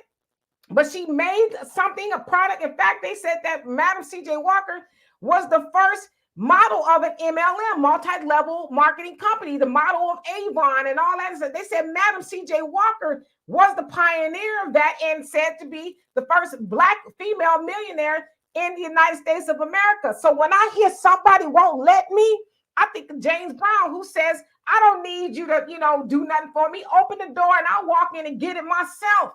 So again, we trying to blame the baby boomers for not getting up off the job. Well, if they get up off the job, that ain't a guarantee you gonna go get it. So if you don't get a job from the white man, you're not gonna go build a job with the Black man. We see that's the problem with us as Black people. If somebody won't give us something, somebody don't get up off a seat, go build your own seat. What you waiting for them to feed you for? As my brother always says, as long as I'm the boss, ain't nobody gonna fire me.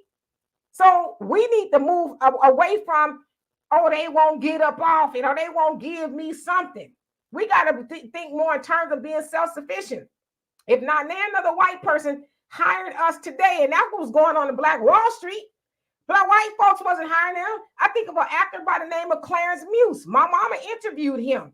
He went to school to become a lawyer. He was a lawyer and a couple other things. Now, he was born in the late 1800s. And came about in the early 1900s. Y'all remember Clarence Muse? He played in Car Wash. He was an old man. He said he ended up on the Chitlin circuit working as an actor as, butlers and stuff like that. And he's a well accomplished. He said the problem was white people wasn't going to hire me to represent them or do none of that stuff. He said Black people couldn't afford to do it. So the next best thing for me to do was to go to Hollywood. And he said there's a lot of people who, talk trash about me. He said, but I paved the way. He's for y'all not to have to do that. So he said, the question now I have for y'all is, why are y'all still scratching when you don't itch? Why are y'all still playing mammies and butlers and all that other stuff and, doing all these Black exploitation movies? He said, I paved the way so y'all didn't have to do that. So the point that I'm making is, I'm one of those people, like I said, I come from a line of entrepreneurs. I come from people who like, I'm going to get it out the mud, or whether, as my mom used to say, push, pull, and drag. I'm going to make it happen. I'm not going to wait for nobody, no white man to put no food on my table, because I know just like he could put the food on my table, he could take it off my table too. So what we need to stop doing is blaming these baby boomers, because they did the best with what they had as well. My daddy, and I'm going to lead in with this.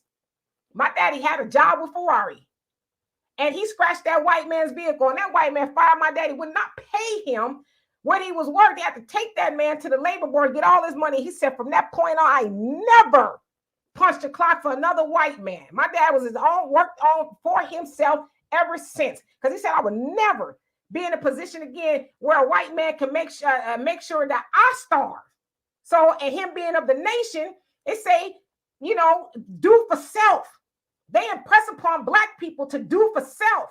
Get up out of this white man system, depending on a white man to do for you. See, we need to, but again, blaming the baby boomers for that ain't their fault. But as I said, the baby boomers at least had enough gumption to know how to go make some chicken plates or something and sew some clothes, do something. They knew how to make themselves useful. I tell you all the time, both of my grandmothers was domestics, which means they scrubbed floors for white people and they were able to buy their own houses and stuff. But guess what? They worked for themselves. They work for themselves. But So yeah, no, I agree with you. We're not talking about the baby boomers. We're talking about, at least I'm talking about the baby boomers that are in Congress that are supposed to bring back the bacon to the community. That's who I'm talking about. Those baby boomers. Like I said, more power to. Like I said, I'm a military person. I believe I earned my freedom. Unlike some of you people who didn't go out there and pick up a gun and put your life on the line, you can't tell me nothing when it comes to my freedom because I earned it. So big ups to the baby boomers that are out there. I'm talking about the political baby boomers that are sitting there while other groups, and they're voting and helping other groups. How many of you guys that have been with us for a long time remember, and I still have the podcast, it's called Black Politicians Ain't In. And I put out an expose on the CBC and John Lewis, and people came for my head because I showed that John Lewis, the icon of the civil rights movement, did nothing for 35 years of being in Congress. He was actual in Congress longer than he was a civil rights fighter. In all his years in Congress, he didn't do one thing for Black people, but you see him supporting the Dreamers. You see him supporting this person. You see him doing this. You see him doing that. But when it came to Black people, he didn't do anything. And most Black politicians, especially at the congressional level, they give themselves civil service medals, civil rights medals, and they name post offices. And I showed that. I showed his actual record, and people came for my head. I didn't make this record up. He made this record up. And that's my issue when you've got these politicians that are out of ideas. They don't care about what's going on. Jim Clyburn has a daughter that is a political consultant. That is a way for him to launder money from lobbyists. They enrich themselves and their families. Maxine Waters has a daughter that's a political action committee, whatever. She gives out, during election time, she gives out flyers and stuff. The woman got paid over $800,000 just to do that. This is a way that they can do this stuff. So again, big ups to the civil rights people. To the victor deserve the spoils. I'm all for it. However, they've been in Congress too long, and they're not doing anything for our people because, again, I think it is a crime when you see that the Black wealth since the civil rights movement, we are in such a bad state now than we were then, that at this point, a lot of them are being carried out of here, and we got to fix this. And now we really can't fix it because we don't have the numbers. We don't have the numbers to do it. But I'm with you. I'm the son of a baby boomer. So I get it. It's just the idea of where we're at today. They stayed in there a little bit too long. And again, if you're going to be ineffective and just sit on a seat, it's time for you to go. If you're not going to do anything constructive, it's just time for you to go. And that has really hurt our people, because remember, even at the local level, we had people. This lady came in and she ran for city council. This lady's in her 70s. I live in the desert outside of Los Angeles, 60 miles outside of Los Angeles in Riverside. This woman was telling me, I was told to go talk to her about politics in this city. I went to her, long story short, and I'm trying to tell her how politics works in this city. This woman told me, baby boomer woman, told me in my face, I don't know what I'm talking about. That's what's wrong with you young people. Y'all got to get out there and knock on doors. Y'all got to get out there and do radio flyers and all of that stuff. Who the hell is going to go walk and knock on doors in 100-degree heat? It definitely won't be her. She sure enough got knocked the hell out of that election quick and in a hurry. Hello, CL. How you doing? He says, I'm a baby boomer, and I'm all for everything that the African diaspora brings. It's so true. The most of the Black politicians that are my age haven't done nothing to advance our community. Amen. Absolutely. Well, that baby boomer who told you that, they marching. They did, they walking. They was responsible for the bus boycott there in Alabama. So they did their part. So, I wouldn't expect for no baby boomer to be out there knocking on doors in the heat. No way.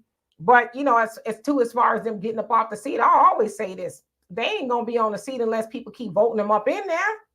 They not walking on the seat and say, I'm keeping the seat regardless. I'm not gonna give it to you. Nah, people just ain't showing up or doing any research on them and saying, nah, we don't want you in there. Like here in Houston, Sheila Jackson Lee, she was gonna run for mayor after she's been a congresswoman for all those years. And a lot of Black people just felt disenfranchised by her, being in politics. And so they rejected her. And it wasn't even by no small percentage. It was like by half. She lost by, over 50%. Yeah, she lost by, I think it was 46%, a gap between her and the other guy. So that had a lot to do with Black people. Like, no, we don't want you, Sheila. Go somewhere. So that's on us as the voters that to keep those people in office. Maxine Waters. Whose fault is it really that all Maxine Waters got to do is say, "I'm reclaiming my time, child." And we get all crazy for that. When I say we, I'm talking about collectively. That's all it takes. It's simple as some sassy sister sitting up on the dais there in Congress and getting snapping and clapping her fingers and getting Black folks together. And she told it, yeah, we gonna get on out there, but then we keep them in office all that time. And then when it comes down to saying, well, what did they really do for Black people? No, they did nothing. They just got you excited, had you running around doing the Holy Ghost and all that other stuff, but didn't really get you nothing, because as we as Black people, they know all they got to do is be talking a good game. How about a little fish fry with that? They know that's all they got to do. Every other community, they getting protection, they getting bills and money, all this other stuff, and we getting sound bites. Kamala, I was that girl, and she'd have made another bag off of Black people. And joined him. Just joined the ticket. Yeah, but then she making a bag selling T-shirts, and we sucking it up. Chucks and pearls. Look how much money Converse made off of Chucks and pearls. And people, like I said, stole their grandmama pearls, and I dusted them off and was running around the internet talking about we strolling with Kamala. That's the kind of stuff we get. We don't get anything, so that's our fault that we continued. As you said with Kamala, they rejected Kamala. We rejected Kamala in California. Her presidency tanked. It crashed and burned. She ran out of money. People was jumping ship. They didn't like Kamala. So Kamala's presidency, even after she marched in Howard, her alma mater, all off beat and stuff, they was like, we still don't want you. And so they put her on the ticket with Joe Biden, and then Black people got in line. They was strolling to the polls, the sorors, and everybody, the church, everybody jumped in line and got Kamala up in there. So my thing is, how is it that they rejected her in California, now she up in the White House? How did that happen? Because they did this big old, pomp and circumstance. Oh, Kamala, hey, Chuck Taylor gave her a shoe of her own. Chucks and pearls. Yeah, she talking about, now she in the White House, she'll smuggle some greens on the plane, and she gonna go make some greens for her Jewish husband. Like, that man don't know what no seasoning is. You ain't making no greens, Kamala. But we like that stuff. They know what, child, I wonder what Kamala putting on in her greens. She put some Lowry's, she putting some special, her grandma on them, sauce up in there. She put some curry greens. What is she doing to the greens? That's the stuff we get high off of, that Bill Clinton on Arsenio Hall. It was Toni Morrison that called him the first Black president, and we all ran, Bill Clinton is the first Black president. You hear him on Arsenio Hall, he play a mean horn, Jesus, he was doing it. And we just, so like, can we really be mad at the baby boomers? Baby boomers, they was like, I'm with it. They got in office. Hell no, you got James Clyburn over there. He got one foot on the banana peel and one in the grave. Wait a minute. What are you talking with me for? Huh? Yeah. He went up against Marcel Dixon, and no shade to Marcel Dixon. No shade at all. I think he would have been perfect for the job. And y'all can tell him I said this. I'm not mad at Marcel Dixon, but Marcel Dixon got in the mud on Twitter. Now, I help people run campaigns. I am public relations.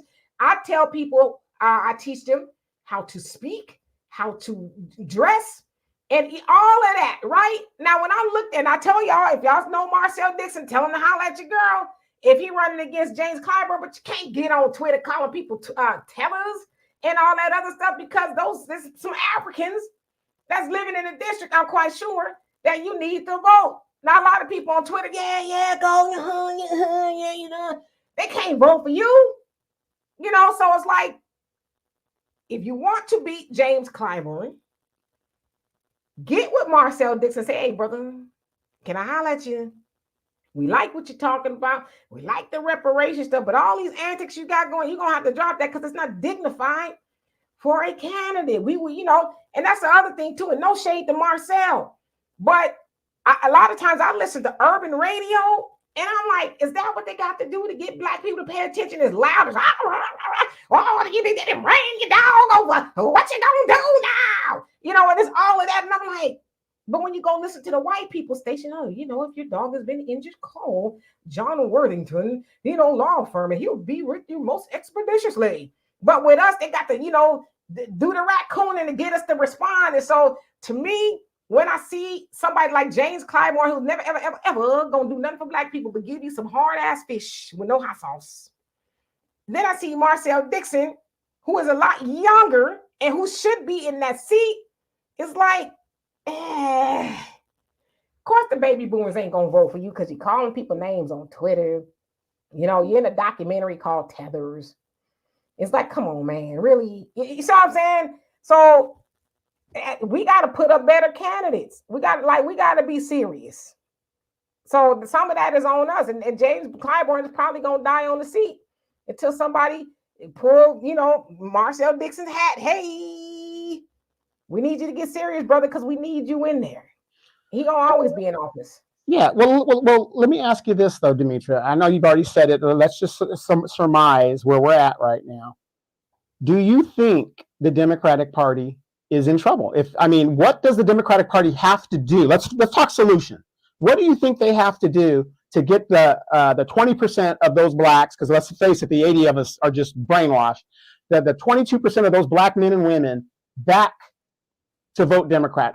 For me, if they had done something more tangible, they got my vote. Like I said, I'm open. My vote is for sale. So if you give me reparations, I'm voting Democrat. Simple as that. If you give me, even though I don't need some debt relief, you do something like that, I might vote for it. But what are the solutions that you think they would have to do to get back these voters? Reparations. That plain and simple. We don't want another holiday. They talking about Rosa Parks. We get a holiday for what like I said on my video, what we supposed to do? Sit on the bus and refuse to get up? Like, what are we supposed to do on that day? You know what I mean? I won't be turned around on this day. And like, what are we supposed to do on Rosa Parks Day? It's more bullcocker. And that's not just for, not that Rosa Parks is bullcocker, but we know that it was Claudette Clovis. I think that was her name. She was actually the one that did it first. A 15-year-old did it first. But we also know, if we study history, we know that Rosa Parks was probably with them folks. So she was more than likely a plant agent in the first place. You know what I mean? To get black people all worked up, Rosa Parks, a black woman, she stuck it to the man. She ain't gonna get up. And now we supposed to be the Negroes that's trying to give us this holiday. And we should say, you know what? If you go and put that holiday up in the house, out of all the stuff y'all could be giving for black people, when you getting voted out there, they don't give, white people silly holidays. I know Yom Kippur, okay, whatever. I don't even know what that is, all like that. But they ain't getting that kind of stuff. They getting like real stuff they can sink their teeth into. So the Democrats will actually have to come forward with a check, some protection, something for their most loyal group of voters. Like, name me anything else you could think of on this planet that tells their most loyal anything. Unless it's a man or woman got a side piece and cheating on their main piece. They tell the most loyal person, hey, I'm fresh out of Vaseline, but I want you to bend over anyway. Who does that? But Demetra, here's what they're going to say. Black folks, remember, I'm going to give you $2,000. Oh, that's right. I'm going to make it. What did Biden do? He said, oh, yeah, it's not. He didn't give us the whole thing. It was. He said, now, what had happened was Trump gave y'all, what was it, $600, $1,400, whatever Trump gave us. And I'm going to give you the rest. Y'all, I know I said 2,000, but if you add what Trump did and I'm going to add together what I'm going to do, that comes out to $2,000. Lie. And wait, hold up. Wait. There's more. He told that, as the old people say, bald-faced lies, but bald-faced lie. Trying to get the other white man in Georgia And Warnock, remember they told that lie, the checks gonna roll out the next day. All right. Negroes lined up in record numbers to get Warnock in there. Then, because you know it was only during COVID, mind you, but go ahead. But you remember, that was a temporary seat. He only, a couple of months after that, he was up for re-election because it was, the seat that turned over because it wasn't Brian Kemp got into office or whatever. Yeah, it was a special election. Yeah. So Negroes lined up again to do it, even after the lie came to fruition that you was only getting what was left over from what Trump did. You lined up and put Warnock in office, even after hearing about Warnock's baby mama getting the foot ran over. He is a deadbeat daddy. He ain't paying the child support. He right, slumlord, all that other stuff. You still put him in office. And where has Warnock been? I ain't heard nothing from Warnock, not never no more. And he's sitting up in Martin Luther King's church and doing that to black people, and they lined up to vote for him. So you tell me the baby boomers is doing that? Ain't nobody. I mean, some baby boomers are doing it, but he had a whole lot of help getting up in there, and as they say in the 80s, now as clean as I can say it, giving black people the Bozak. Now, some people will say, oh, well, even if he wanted to give you a check, how would he do it? Because there's no way we can figure out who is lineage based and all this other stuff. I always tell people when they say that, did you not get a stimulus check? I didn't get one, but the people that got a stimulus check, how did all of those people in the United States got a stimulus check? Through the IRS. So if they wanted to give black people, specifically black people, a check, they can do so. And when it comes to elections, we're talking about not lineage-based black people. We're just talking about black people in general who identify as black. They wanted to give us a check. They know how to identify us and get us that check. So when people come up to you guys and you're talking to them, they say, well, there's no way he's going to be able to do that. Yes, he can. They can do whatever they want to do when they want to do it. When you cheat the IRS on their taxes, do they know who you are, know where to find you, know where your bank account is and all that? They can find you. Let you commit a crime, they gonna run your fingerprints all through every database, every which way but loose, and they gonna find out exactly who you are all the way down to the stubble on your chin. So all of a sudden, when it come down to reparations, well, we don't really know all like that, and all we got to study it. Like I said, most of them the silent generationers that's in Congress, they was at the tail end of slavery damn near. You mean to tell me you got to study it? You was damn near there. All of a sudden now you don't know. We don't know who and this, that. Come on now. You know.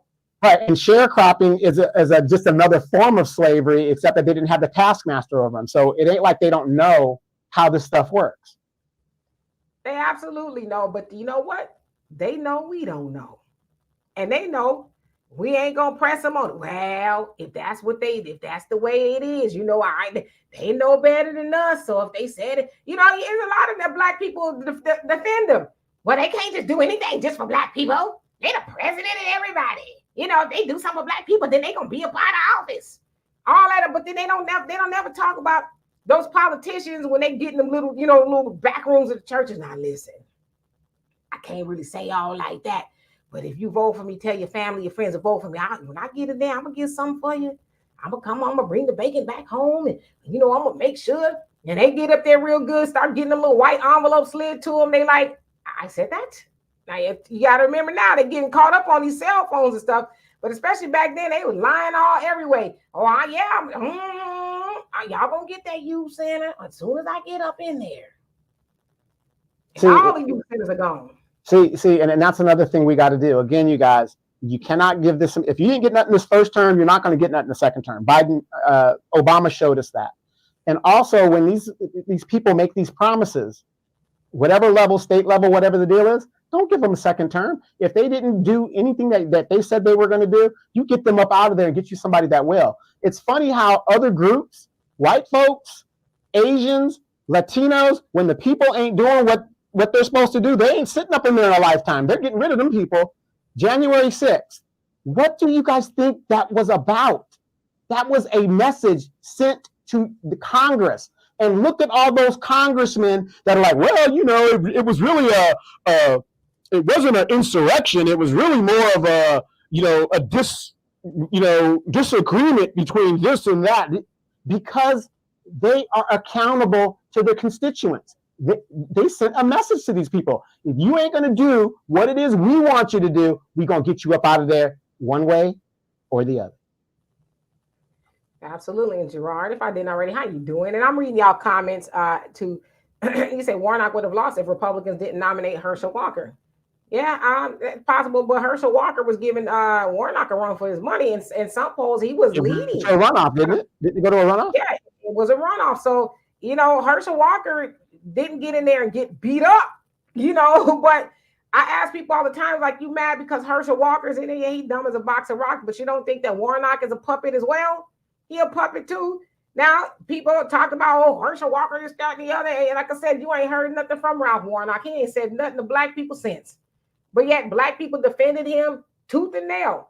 I would have liked to see Herschel Walker get up in there. Not that, I don't live in Georgia, but I would have liked to see him get in there. That way, he could have showed them, hey, you know what? Y'all really need to start paying attention to who you guys, as black people, are putting out there. Because Ralph Warnock, all those, he had almost the same problems that Herschel Walker had some issue with women, doing people dirty.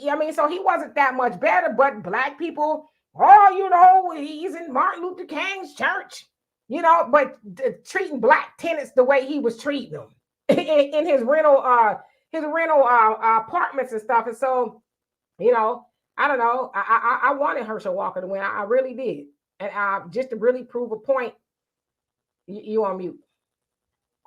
You're on mute. You're on mute.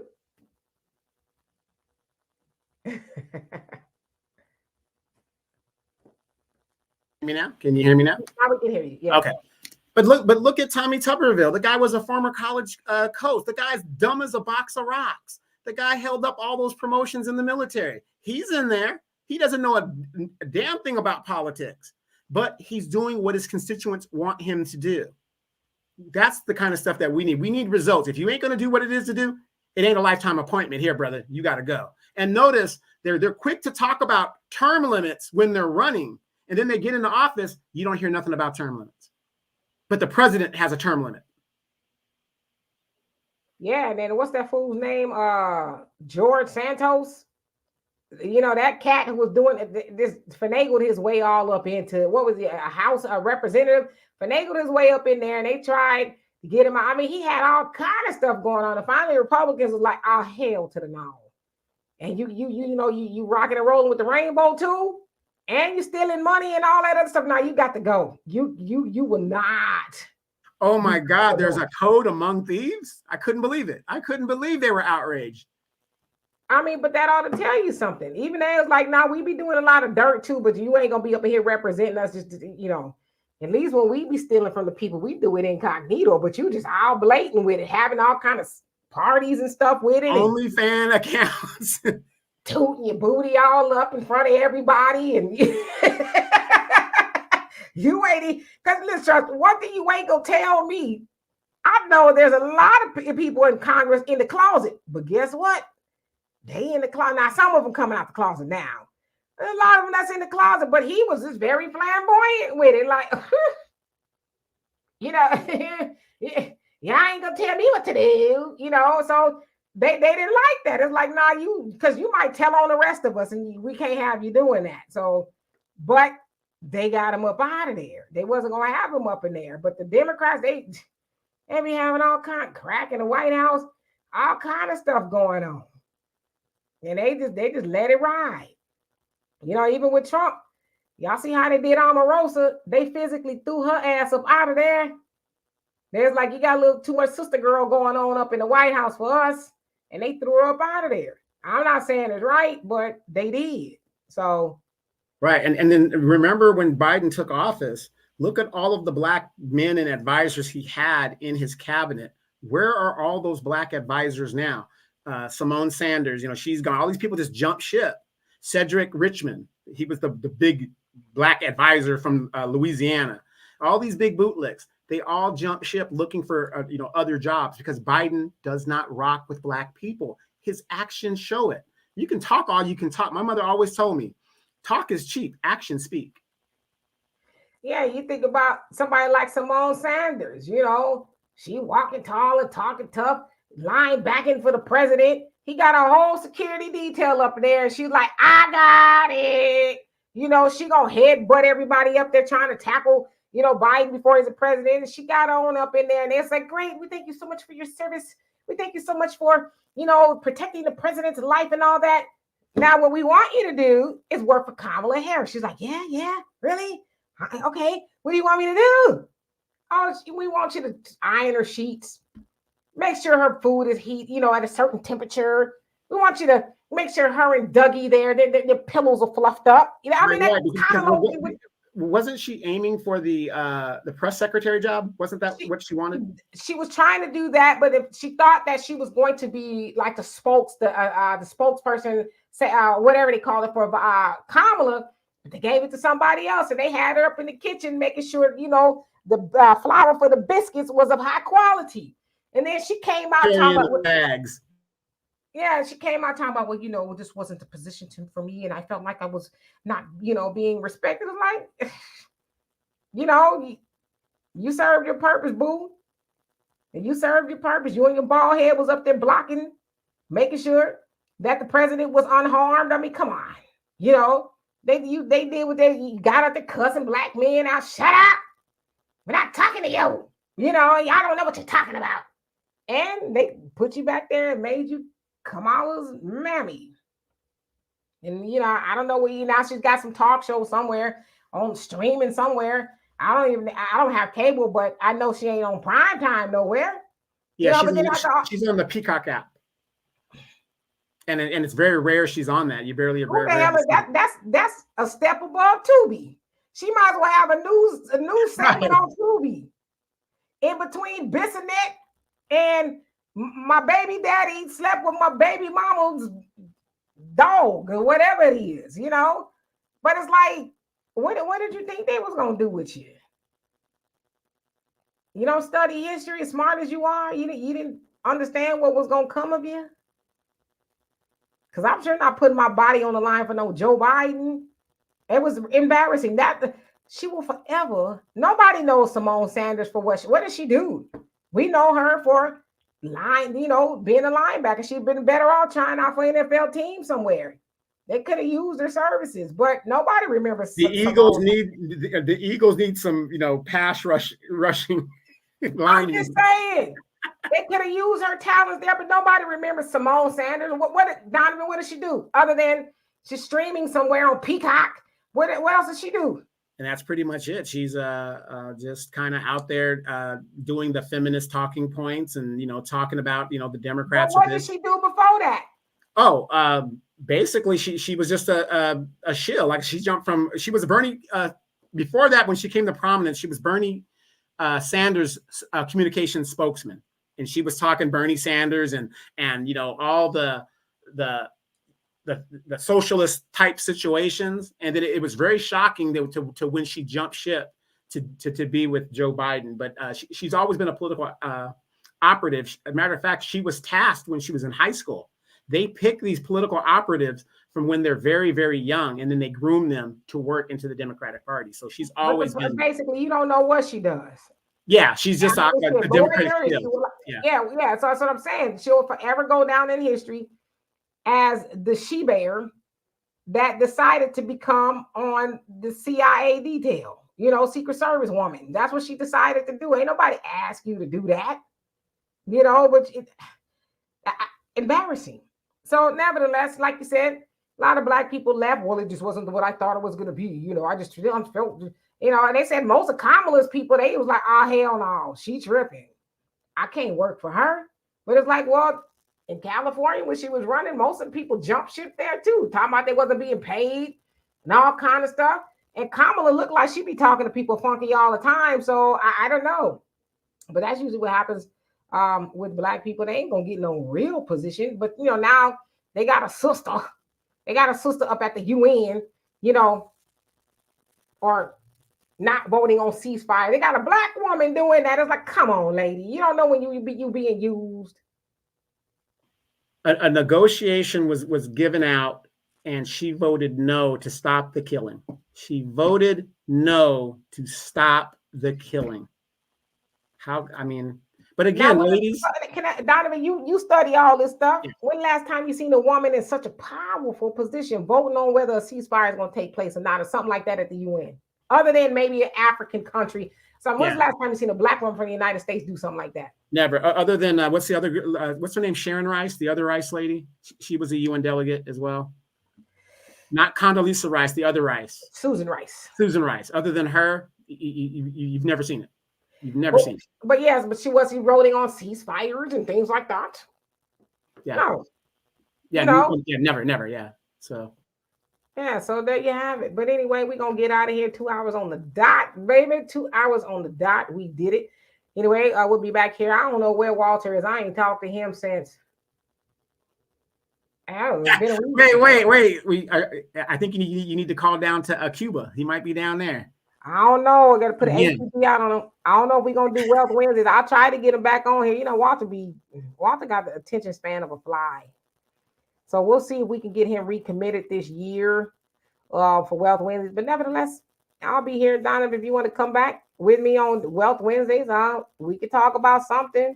Black America says, wait a second. So you wouldn't give your life to protect the president? You crazy. I'm only giving my life to people who are going to give their life to me. Biden ain't gonna give it.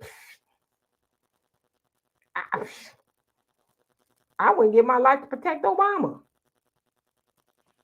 But before we get out of here, I want you guys to always remember, if you guys start talking politics, whatever, all you got to do to shut down people and say, if you didn't get nothing the first term, what makes you think you're gonna get something the second term? They don't have to do anything. Do not fall in that trap. So remember that. If Biden gets a second term, it's a wrap for Black people. If you think it's bad right now, a second term will be worse. And he won't do anything. You got to get it on the first term. And that's what you got to tell people. People got to understand that. Obama showed you that, hey, they came in with the trifecta. Even under Obama, didn't do nothing for Black people. Biden came in there under a trifecta. Didn't do anything. Didn't do anything. If you give this man a second term, you're not going to get nothing either. So, just shut him down with that talking point. Yeah, I mean, and Joe Biden has already said, I'll be damned if I am made to feel responsible for something my ancestors did 300 years ago. That's your answer right there. Listen, Black people, stop asking me for stuff. You know how you used to go to the store and your mama said, I will whoop your ass if you ask me for something else and you come in the store and you don't touch nothing? That's Joe Biden. I already told y'all, I ain't gonna be held responsible for something I didn't do. And his own girl, I'm not gonna do something just for Black people now. I mean, she said it like now. So, I mean, why you keep voting for people who telling you flat out, they're not even, I'm gonna think about it. Let me think on it. They telling you flat out, I ain't doing nothing for you, but I want you to do something for me. I call that being foolish. Let's send the message. Like I said, you're not going to wake up everybody, but I guarantee you, if people just sit out, look what they did in Louisiana. They had an opportunity to elect a Black governor, and the Black folks sat out. Sheila Jackson Lee, people sat out and just did not want to vote for her. I mean, the message is being sent. So we got to stay on code. We're not asking for reparations. We're demanding it. We're demanding. You got money for the migrants, Ukraine, Israel, all this other. We don't want to hear no more excuses. Cut the check. That's what we're on in 2024. Absolutely. And make sure when I get it, that it's perforated just so where I can rip it and it don't rip my check, because I don't want to have to wait for y'all to send me another one. Okay. And Black America talk about that sad. When you go out there and throw your bald head in front of Biden and protect him, they're gonna step right over your body and be like, a Negro, and keep it pushing. So anyway, I love and appreciate every last one of y'all. We will see y'all tomorrow. Again, I'll try to get Walter here, but we're gonna have to rename the show. Where's Walter Wednesday or something? I don't know, but we'll be here. And nevertheless, peace.